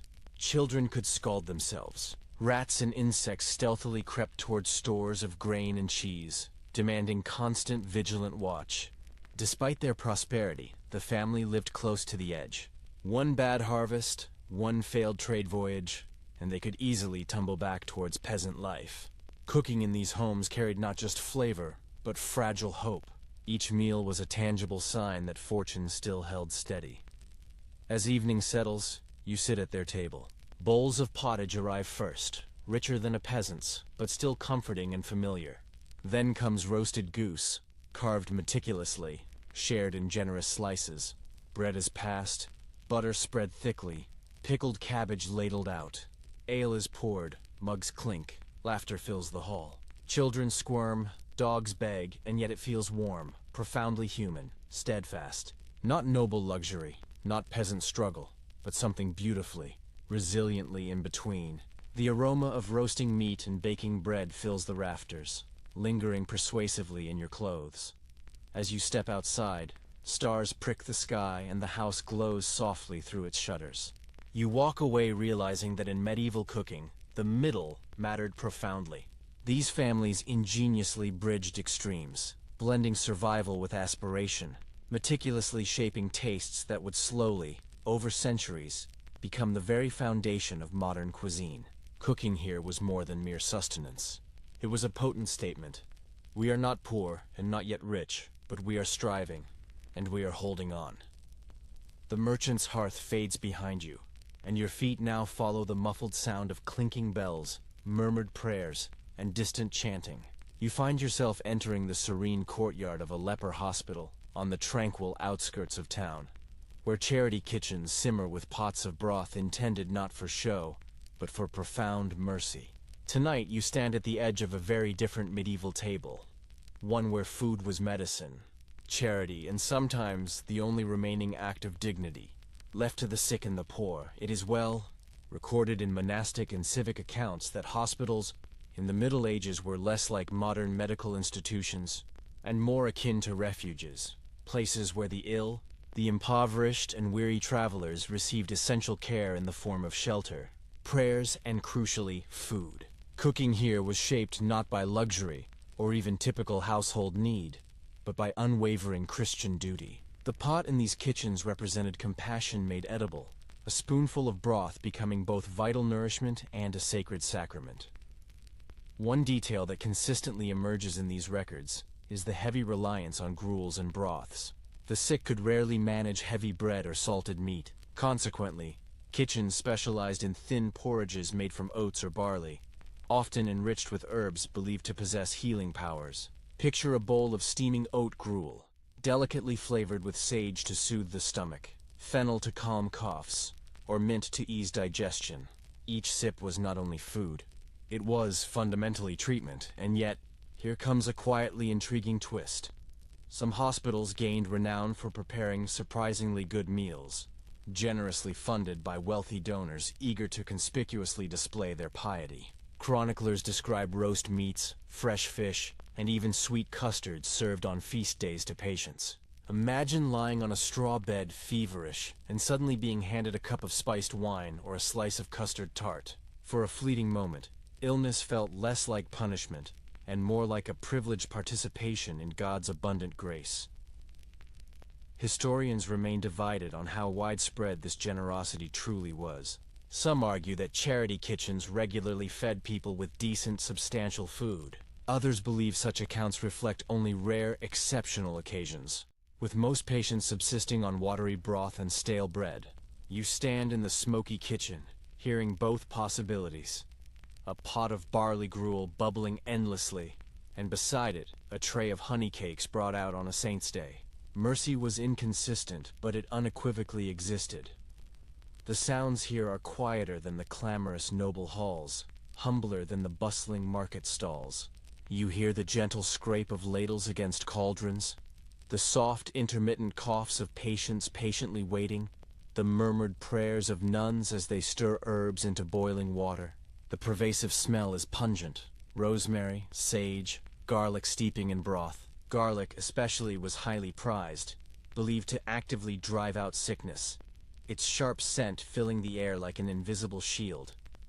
One curious custom derives from almsgiving at hospital gates.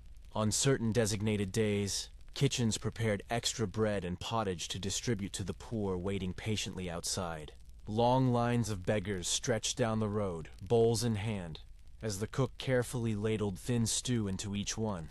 It was both a profound act of mercy and a solemn ritual, an explicit extension of the church's sacred duty. You picture the shuffle of bare feet, the soft clink of wooden bowls, the whispered thanks, and the quiet hope that tomorrow's pot would be just as full.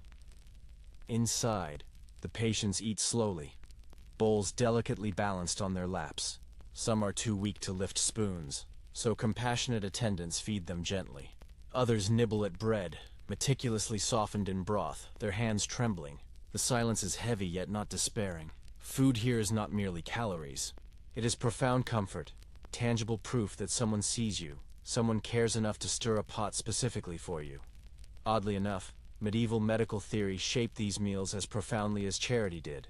Doctors and nuns believed strongly in the humors of the body: blood, phlegm, black bile, and yellow bile. And food was meticulously prescribed to restore balance. A patient with a fever might be given cooling lettuce broth, while someone weakened from blood loss might be served red wine or spiced meat to warm the body. To modern ears it sounds strange, but in the medieval world, dinner was often a diagnosis. A peculiar tidbit from some hospital records notes the meticulous preparation of almond milk even for the sick. Almonds were costly, but their smooth, easily digestible quality made them ideal for invalids. Imagine sipping a bowl of warm almond broth, creamy and subtly sweet, while lying in a straw bed, enveloped by murmured prayers. For those brief moments, life's harsh hardships seemed to subtly ease. The inherent danger of fire and burns haunted these kitchens too. But here the cooks faced additional burdens. Patients often vomited, accidentally spilled bowls, or demanded food at unpredictable hours. The kitchen staff consequently became caretakers as much as cooks. A nun might chop leeks with one hand while gently steadying a patient with the other.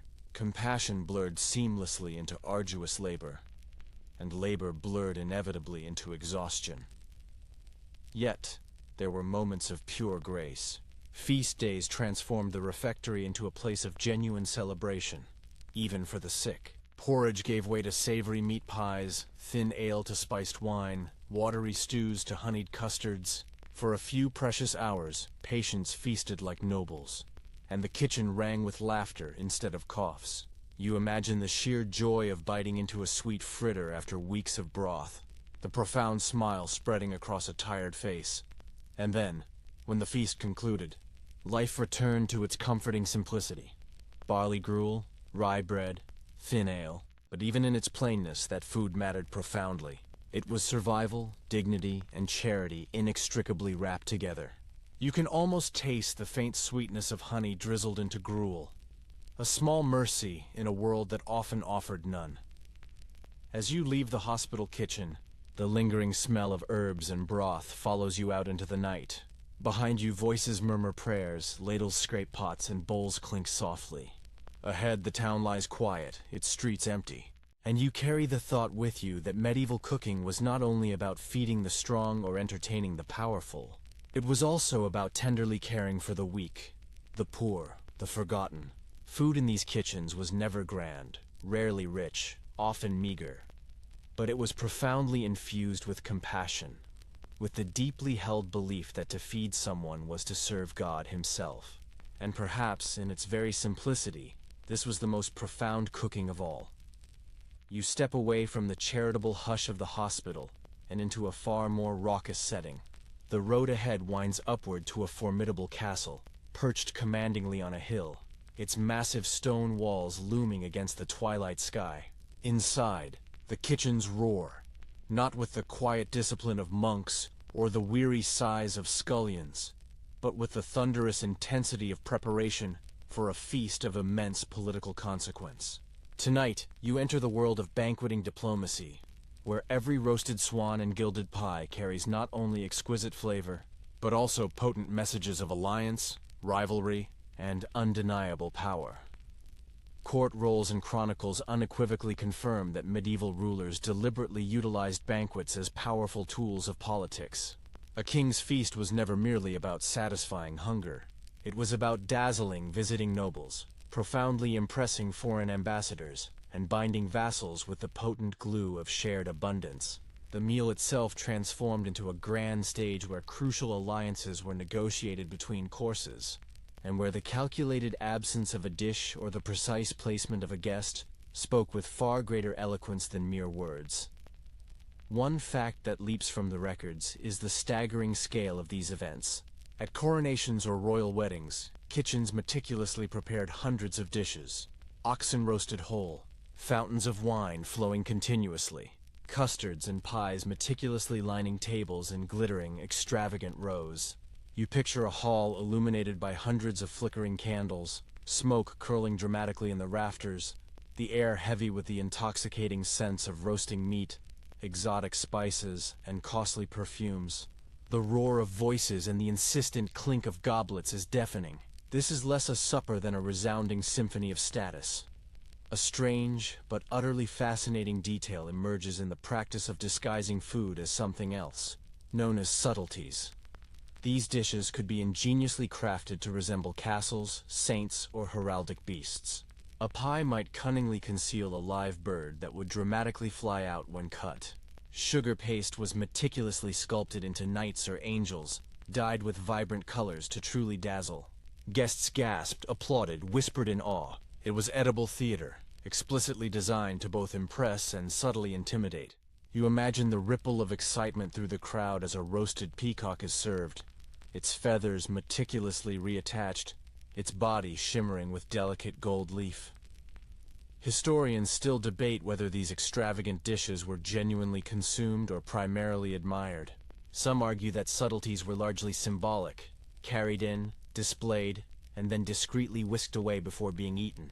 Others insist diners devoured them eagerly, appreciating both the spectacle and the substance. Standing at the back of the hall, you feel the tension.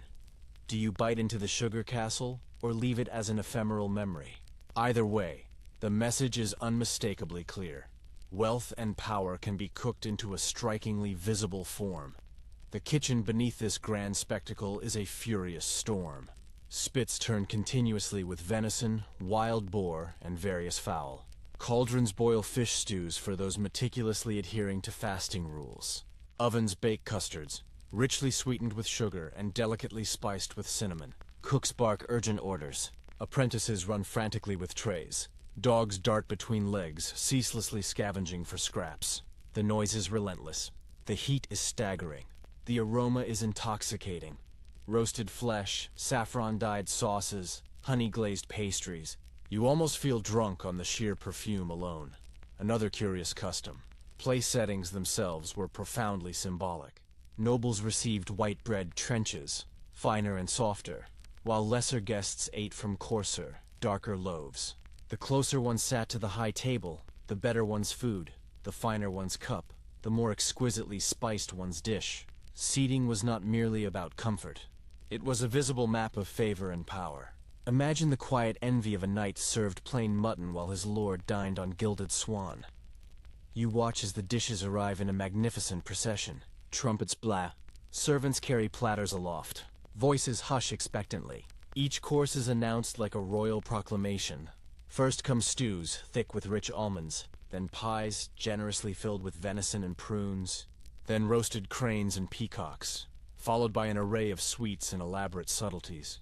Wine flows freely, goblets clink, laughter rises. The hall transforms into a living stage where food is the meticulously crafted script. And yet, behind the dazzling spectacle, politics subtly simmer. At one end of the table, an envoy tastes carefully, acutely aware that poison remains a lurking risk.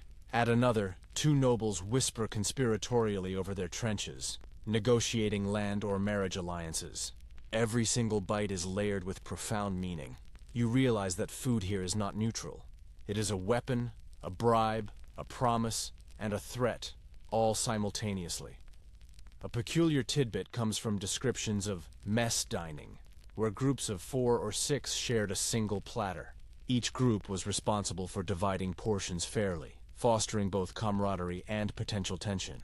Imagine sharing a roasted goose with 3 others, each subtly eyeing the choicest piece, testing trust and manners in equal measure. It is a microcosm of politics itself, played out directly on a plate. The soundscape is thunderous. Minstrels play lutes and drums. Servants shout orders. Guests laugh loudly. Dogs bark, fiercely fighting for scraps under tables. The hall rings with overwhelming spectacle, but beneath it lies cold calculation. To refuse a dish might gravely insult the host. To eat heartily demonstrates trust. Toasting becomes a sacred ritual. Goblets raised not just in cheer, but in solemn affirmation of alliances. Every swallow becomes a performance. And while nobles gorge themselves, servants patiently wait to swoop in for leftovers. Chronicles describe tables stripped bare, scraps carried to the poor waiting humbly outside. Whether this was genuine charity or another performance of piety remains debated. But the stark line of beggars at the castle gate made the contrast powerfully clear. Excess within, gnawing hunger without. What lingers most, however, is the pervasive theatricality of it all. These feasts were not simply meals. They were political theaters where the kitchen became an integral part of diplomacy. Spices proudly displayed access to vast trade networks. Sugar sculptures overtly showcased immense wealth. Roasts unequivocally proved abundance. Even silence, or the lack of a particular dish, could send a powerful, unspoken message. To eat in a medieval hall was to read a complex language written in bread, meat, and sauce. As the feast gradually winds down, the air grows heavy with smoke and lingering sweat. Candles gutter, goblets stand empty. Guests slump full and flushed. Minstrels play softer now, voices lower. Servants meticulously clear bones and trenches. Dogs lick greasy floors. Tomorrow the hall will smell sour. But tonight, it still gleams with the afterglow of power. You step outside into the cool night. Behind you the castle glows, its kitchen still echoing with the ghostly clatter. Ahead the stars stretch wide and the countryside sleeps in profound silence. You walk away with the profound realization that medieval cooking was not only about feeding. It was about showing, dazzling, manipulating. In noble halls, food became pure spectacle, and within that spectacle, politics simmered unseen, shaping alliances as surely as treaties signed on parchment. The noise of the banquet hall fades, its trumpets and laughter swallowed by the quiet countryside. Your path carries you away from castles and cloisters, away from bustling markets and solemn hospitals, and into the hushed rhythm of an ordinary village night. Here the light is softer, the air cooler, and the only sound is the gentle crackle of hearth fires emanating through half-open shutters. Tonight, you step into the stillness of a villager's kitchen after dark, where cooking is no longer a grand spectacle, but a slow, private ritual. It is noted in household accounts that evening meals were typically the simplest of the day. Bread, perhaps a small portion of cheese, and a pot of pottage left to simmer low on the embers. Unlike extravagant feasts or bustling markets, nothing here clamors for attention. The meal is functional, quiet, and intimately shared by candlelight or the soothing glow of the fire. You sit down on a rough bench and realize that, in many ways, this is the most authentic face of medieval cooking. Unadorned, uncelebrated, yet as steady and enduring as the changing seasons. One grounded detail comes from descriptions of sops, bread meticulously soaked in broth or ale to soften it. Families utilized trenches or even stale old loaves, ladling hot liquid over them until they swelled and became edible once more. It was profoundly economical, ensuring no crumb was wasted, and deeply comforting on cold nights. You picture children dunking crusts into the pot, steam curling upward, their faces glowing orange in the firelight. A curious little practice was the ingenious reuse of embers to keep food warm throughout the night. Porridge or stew was carefully pushed to the hearth's edge, where the residual heat lingered, ensuring something warm could be ladled out in the morning. Families sometimes referred to this as keeping the pot alive. You imagine waking before dawn, scooping a spoonful from the very same stew that had nourished you the night before, its flavor deepened by hours of quiet simmering. Scholars remain divided on whether evening meals were truly communal or staggered. Some argue that families invariably ate together, the hearth serving as a sacred gathering point. Others suggest that hunger dictated order. Fathers or laborers ate first, while wives and children finished whatever remained. You observe a scene unfold. A father dipping first into the pot, then handing the spoon to his wife, who meticulously ensures each child receives a portion. The truth likely lies somewhere in that intricate mixture of care and hierarchy. The soundscape of night kitchens is gentle and hushed. Logs pop and crackle softly. A baby whimpers, quickly soothed with a crust dipped in warm broth. Dogs shuffle closer to the hearth, paws twitching as they dream. Outside, an owl hoots. The fields lie silent. Compared to the roar of noble feasts, this quietude feels like a profound balm. Cooking here is not about performance. It is about ending the day with essential warmth. Bread dominates the table, but not pristine white wheat loaves. Here, bread is brown, coarse, sometimes streaked with bran or beans. A mother cuts slices with a careful hand, passing each piece in turn. Alongside, a small bowl of peas or beans stewed with leeks provides vital substance. Cheese, crumbly and tangy, may appear if the family keeps goats or cows. You take a bite in your imagination, the sharp saltiness cutting through the inherent heaviness of bread and broth. Another curious observation is the pivotal role of storytelling during these meals. Chronicles and folktales mention families intimately swapping stories at night, their voices low, their bodies leaning close. Food was not only nourishment, it was the sacred setting for oral tradition. You can almost hear a father recounting tales of saints or heroes while his children chew bread slowly, the rhythm of his voice weaving history into the ordinary act of eating. Candles or rushlights sputter, their smoke mingling with the comforting scent of stew. The flickering light softens the edges of faces, subtly hides the soot stains on walls, and makes the cottage feel, however briefly, magical. Even poverty glows warmly for a moment. To you, sitting in that corner, the air feels heavy with simplicity, yet permeated with quiet dignity. And yet, hunger never entirely disappears. Portions are small, bowls not always full. A child scrapes desperately at the last bit of broth, hoping for more. The mother shakes her head gently, diligently saving tomorrow's portion. Survival is meticulously measured one spoonful at a time. Still, the family smiles faintly, because at least tonight, there is something hot to eat. One peculiar tidbit comes from travelers' accounts. Visitors frequently complained of the pervasive smoke in cottages at night. Without proper chimneys, the rooms constantly filled with haze, stinging eyes and lungs. But villagers stoically tolerated it, utterly accustomed to living inside clouds of wood smoke. You blink as your eyes water, realizing this was the accepted price of warmth and supper, inextricably combined. As the meal concludes, bowls are licked clean, scraps tossed to the dog, and the pot is nudged back to the coals. Children curl into straw beds, bellies warm just enough to fall asleep. Parents whisper softly, their voices mingling with the faint, comforting hiss of embers. Silence deepens until only the steady breathing of sleepers and the occasional pop of wood remain. This nightly rhythm repeated for centuries, remarkably unchanged across countless villages. No gilded pies, no peacock feasts, just bread, broth, cheese, and firelight. And yet, in its very plainness, lay the profound strength of medieval life. Without these quiet suppers, there could be no markets, no guild feasts, no noble banquets. The grand stages rested on the humble scaffolding of nightly bowls of pottage. As you step out into the night, the cottage behind you glows faintly, smoke curling gently from the roof. Stars scatter above vast fields, and the village lies hushed. You walk away carrying the indelible memory of warmth, of simple broth on coarse bread, of whispered stories told by firelight. Medieval cooking was not only about spectacle or survival. It was also about these small, steady rituals of home. The quiet of the village hearth still lingers as you walk farther into the countryside, where the land itself eloquently tells a story of food. The wind smells faintly of tilled soil and manure, and in the distance, you hear the creak of a plow pulled by oxen.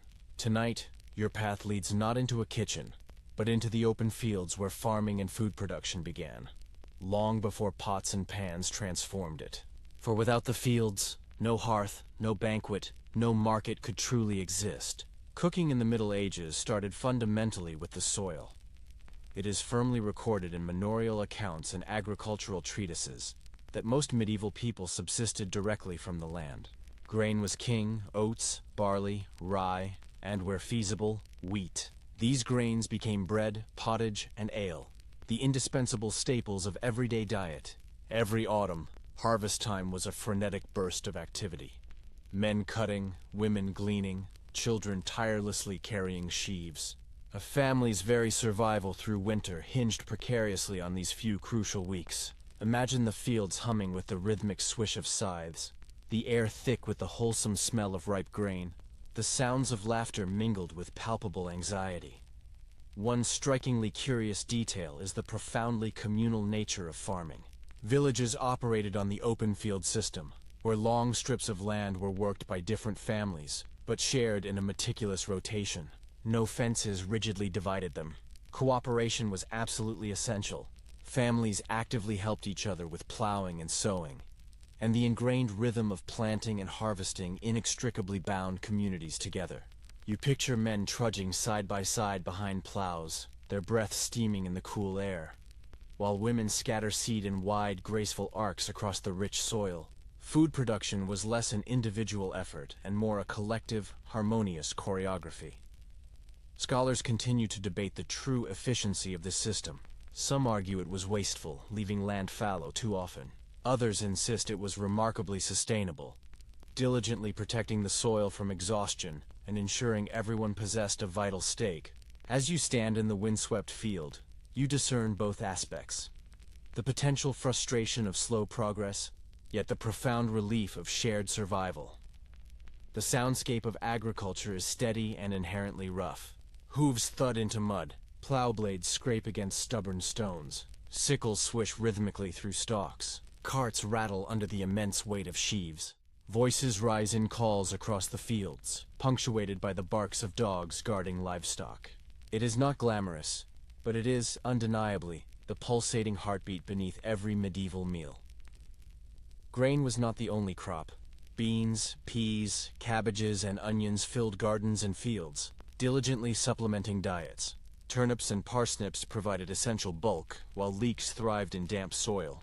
Orchards of apples and pears dotted villages, their fruit stored in straw or pressed into cider. In autumn, the sweet, earthy aroma of fermenting apples drifted across lanes, a sticky sweetness mingling with wood smoke. You pluck an apple in your imagination. Crisp, tart, equally delicious eaten fresh or meticulously stewed into pies. A peculiar tidbit surfaces in medieval farming records. Pigeons, often perceived today as mere nuisances, were highly prized as food. Lords meticulously maintained dove cotes, tall towers filled with nesting pigeons, and their meat and eggs were considered true delicacies. The constant cooing of doves became the pervasive background music of rural estates, their wings providing precious meat for pies when other supplies dwindled. Livestock also profoundly shaped cooking. Pigs foraged freely in woods, their characteristic grunts echoing as they rooted diligently through acorns. Sheep grazed peacefully on hillsides, their wool often more valuable than their meat, but still contributing mutton to hearty stews. Chickens scratched industriously in every yard, laying eggs that gracefully slipped into pottages or custards. Cows provided vital milk for cheese and butter, their lowing punctuating the countryside. You realize every sound, the grunt, the bleat, the crow, was a profound promise of food to come. And yet, famine perpetually hovered at the edges. A single bad harvest could send entire communities spiraling into devastating hunger. Chronicles describe desperate years when bread was sorrowfully mixed with beans, acorns, or even ground ferns. You imagine chewing that bitter loaf, the taste overwhelmingly one of survival rather than genuine nourishment. Fields were both generous and fickle, their bounty never truly guaranteed. Oddly enough, weather was discussed as passionately then as celebrity gossip is now. Chroniclers meticulously note years of endless rain when grain rotted tragically in the fields, or summers of brutal drought when nothing sprouted. Food began and ended with the sky. A good year meant joyous festivals. A bad one meant fervent prayers, desperate rationing, and thin stews. You hear the sigh of wind over empty fields, and you grasp the sheer terror of a failed harvest. Processing the harvest was itself a profound ritual. Women laboriously ground grain in querns or carried heavy sacks to mills, where water wheels clattered as massive stones crushed kernels into flour. The pervasive smell of flour dust filled barns, coating skin and clothes. The miller, often mistrusted for skimming extra grain, became a figure of both absolute necessity and enduring suspicion. Every loaf of bread, every sip of ale, originated with this fundamental labor. The agricultural calendar dictated cooking rhythms.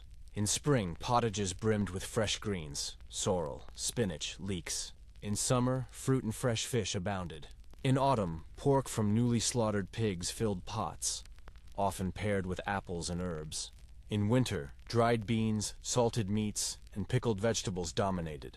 The rhythm of cooking directly mirrored the rhythm of the soil and sky. One odd custom, directly tied to food production, was the harvest feast. After fields were meticulously cleared, villages gathered to celebrate.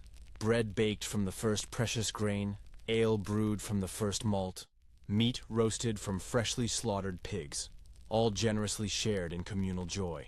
These meals, though simple, were sacred acts of gratitude given for survival, hope whispered for another prosperous year. You can almost hear the fiddles playing, mugs clinking, children darting between tables while parents laugh despite their exhaustion. The sensory richness of the fields clings to you as you leave. You smell the damp soil, the sweetness of apples, the smoke of burning stubble. You hear the calls of men driving oxen home, the creak of wheels, the soft cluck of hens settling in for the night. Food begins here, in this potent mixture of toil and earth, long before kitchens add their spice or fire. As twilight deepens, you step back onto the road, fields stretching behind you like patchwork quilts. The stars prick the sky, the land quiets, and you realize that medieval cooking was not only about hearths, markets, or banquets. It was profoundly rooted in the soil, shaped by the weather, dependent on animals and crops. Every spoonful of pottage, every slice of bread, every mug of ale carried within it the indelible memory of plows, seeds, sweat, and fervent prayers. Cooking, in the end, began not with pots and knives, but with the stubborn faith that the earth would yield, that rain would fall, that the sun would shine. It was hope planted in furrows, harvested in sheaves, ground into flour, and finally stirred into the cauldrons of daily life. The lingering scent of damp fields still clings to you as you wander onward. But now your path leads towards a different kind of kitchen. One that belongs not to peasants or monks or nobles, but to the growing class of professional cooks who meticulously recorded their knowledge. Tonight, you step into the world of medieval cookbooks and written recipes, where the art of preparing food began to crystallize into enduring words, parchment, and collective memory. It is reliably documented that by the late Middle Ages, collections of recipes circulated among wealthy households. The form of curry, commissioned by the cooks of King Richard II in England, and Le Viandier of Taillevent in France, stand among the most famous examples. These were not everyday guides for peasants. They were sophisticated manuals of status, meticulously recording the elaborate dishes served in courts, complex sauces, spiced roasts, delicate pastries.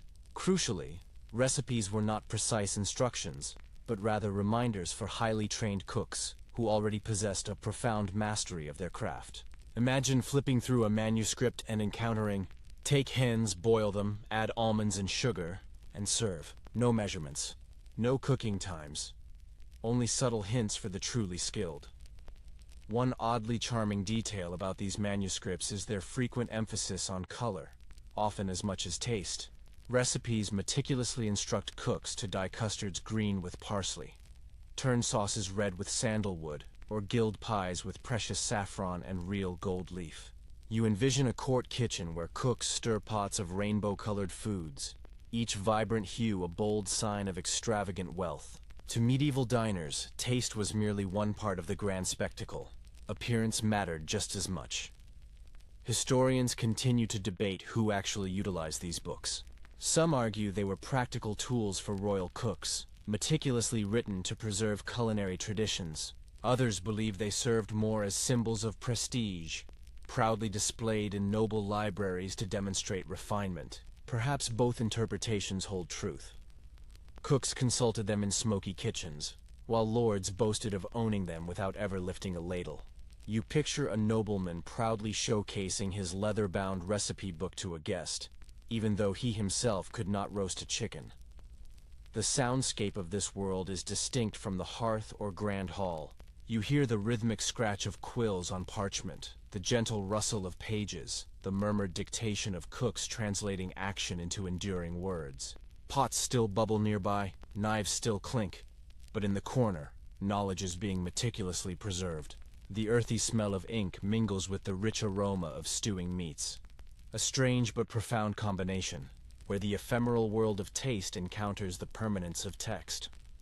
A peculiar tidbit, often hidden within some recipes, is the presence of humor or riddles. Certain cookbooks included playful dishes deliberately designed to surprise diners. Mock eggs crafted from almond paste, pies that dramatically released live birds, or roasts ingeniously stuffed with multiple animals nested inside one another. These were not simply food.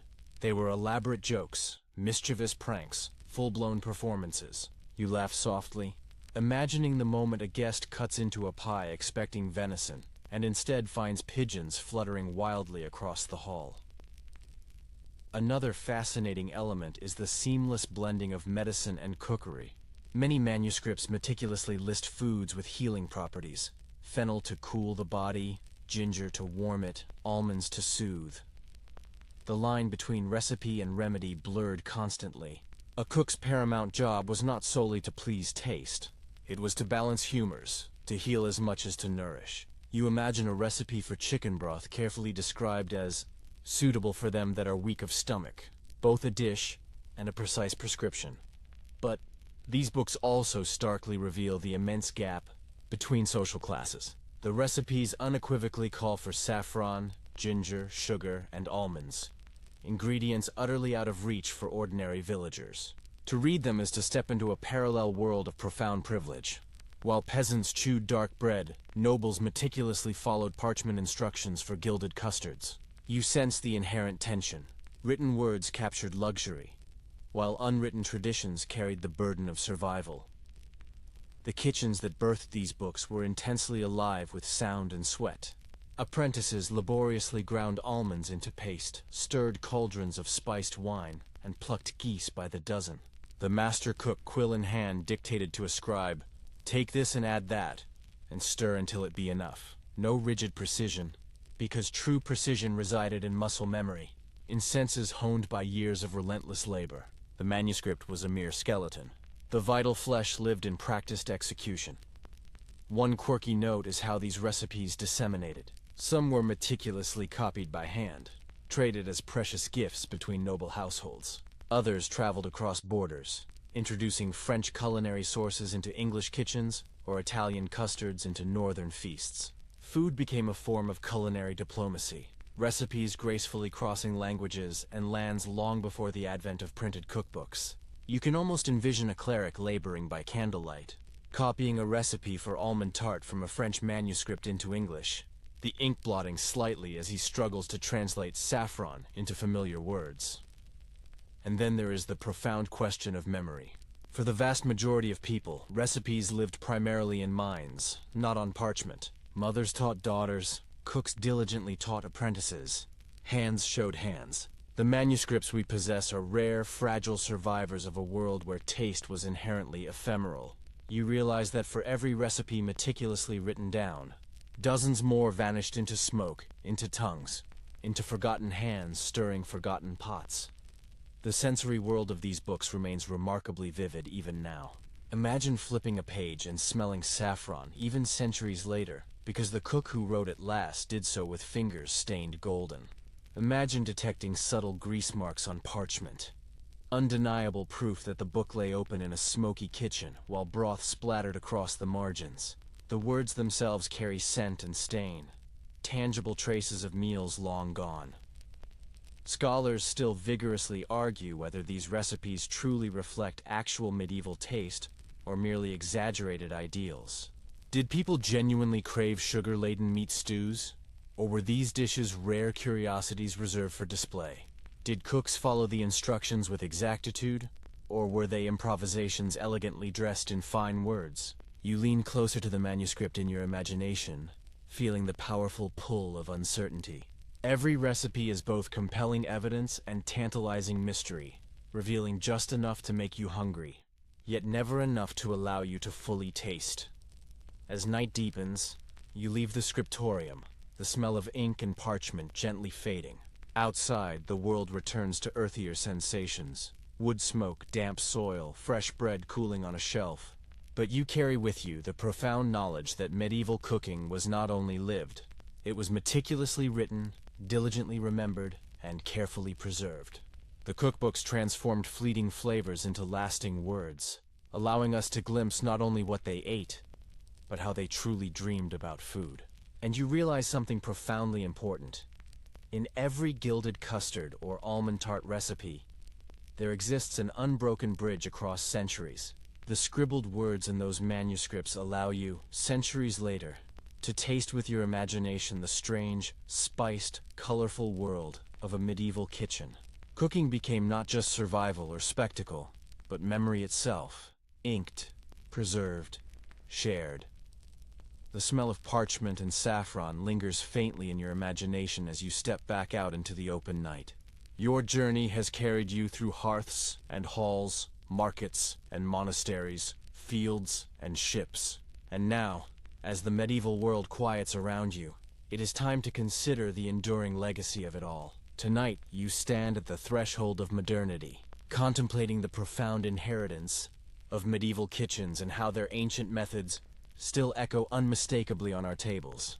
Today, it is firmly established in culinary history that many of our fundamental staples, bread, beer, cheese, pies, and stews, assumed their familiar forms in the Middle Ages.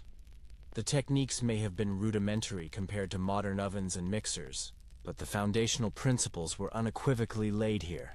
The daily pottage of peasants, simmered endlessly over glowing embers, lives on in the hearty soups and stews we still ladle with comfort on cold evenings. The magnificent roasted meats of noble halls have their direct descendants in our cherished Sunday roasts. Even the communal act of breaking bread, so utterly essential to village life, continues to profoundly shape how we gather at tables today. One fascinating thread reveals how certain medieval quirks became timeless. The communal bakehouse, for instance, survives in the very concept of the neighborhood bakery, where once villagers carried baskets of dough to the shared village oven.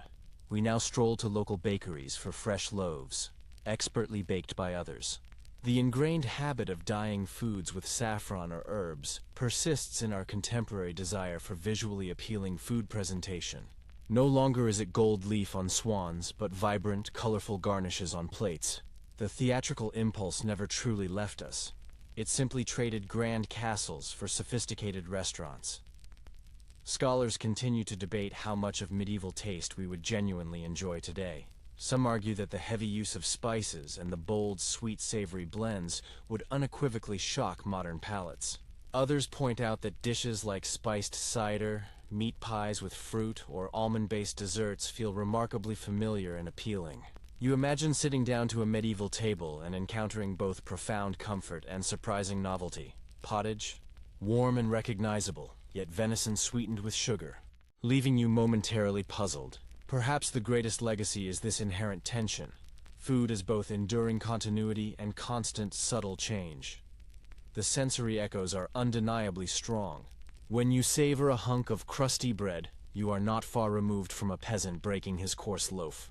When you sip ale, you share in the daily ritual of villagers who brewed it for sheer survival. A spoonful of custard links you to monks savoring a rare pittance on a feast day.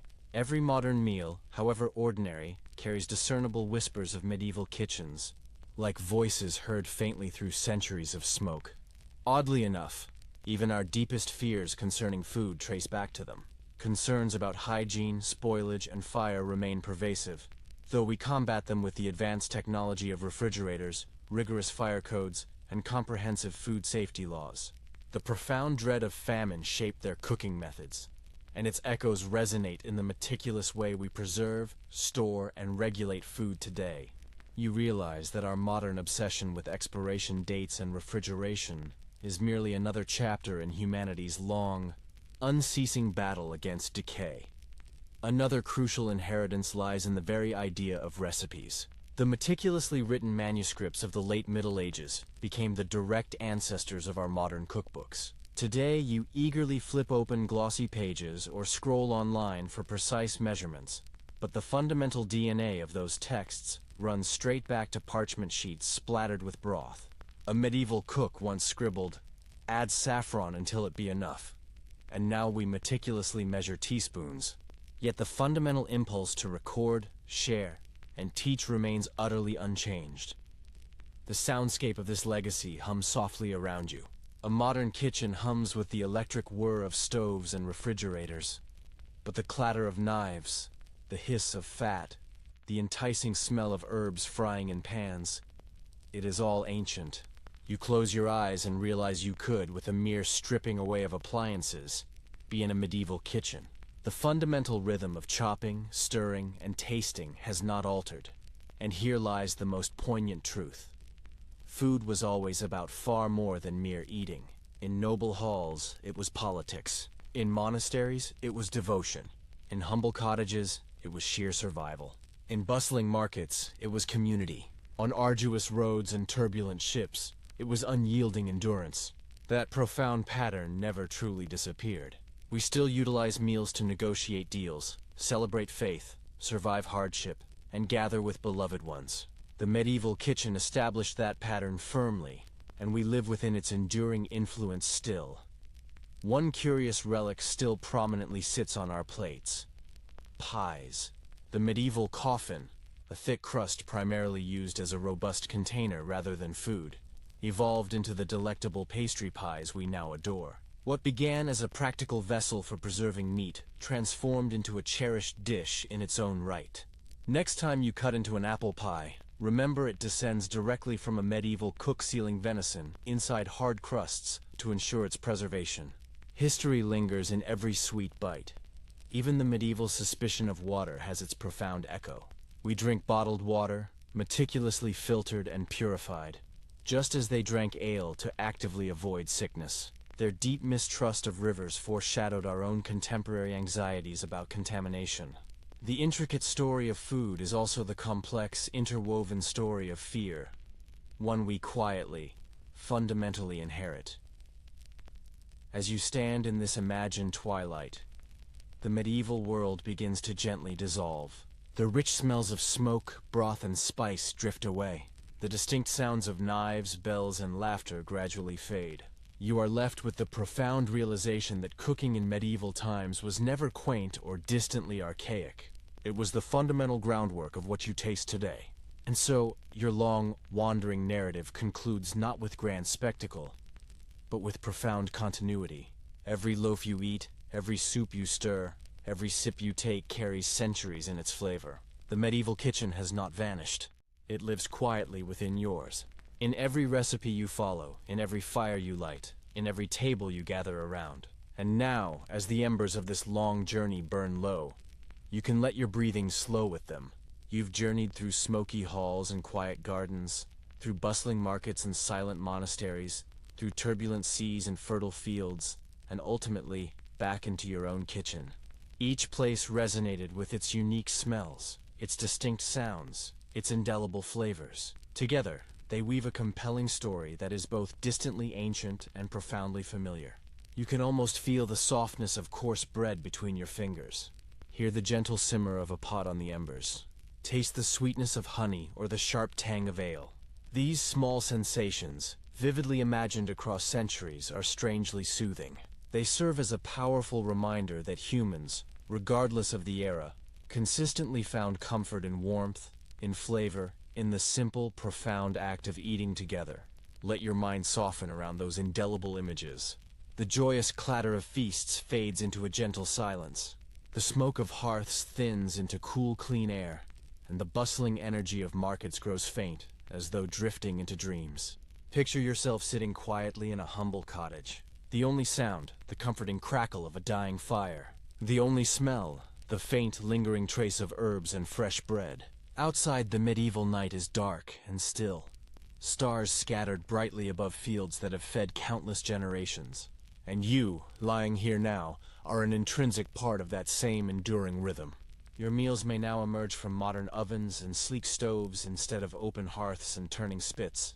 But the vital thread connects unbroken. Cooking is memory, survival, and profound care, all diligently carried forward. So close your eyes, let the echoes of the past settle gently in your imagination, and drift as though on a quiet stream.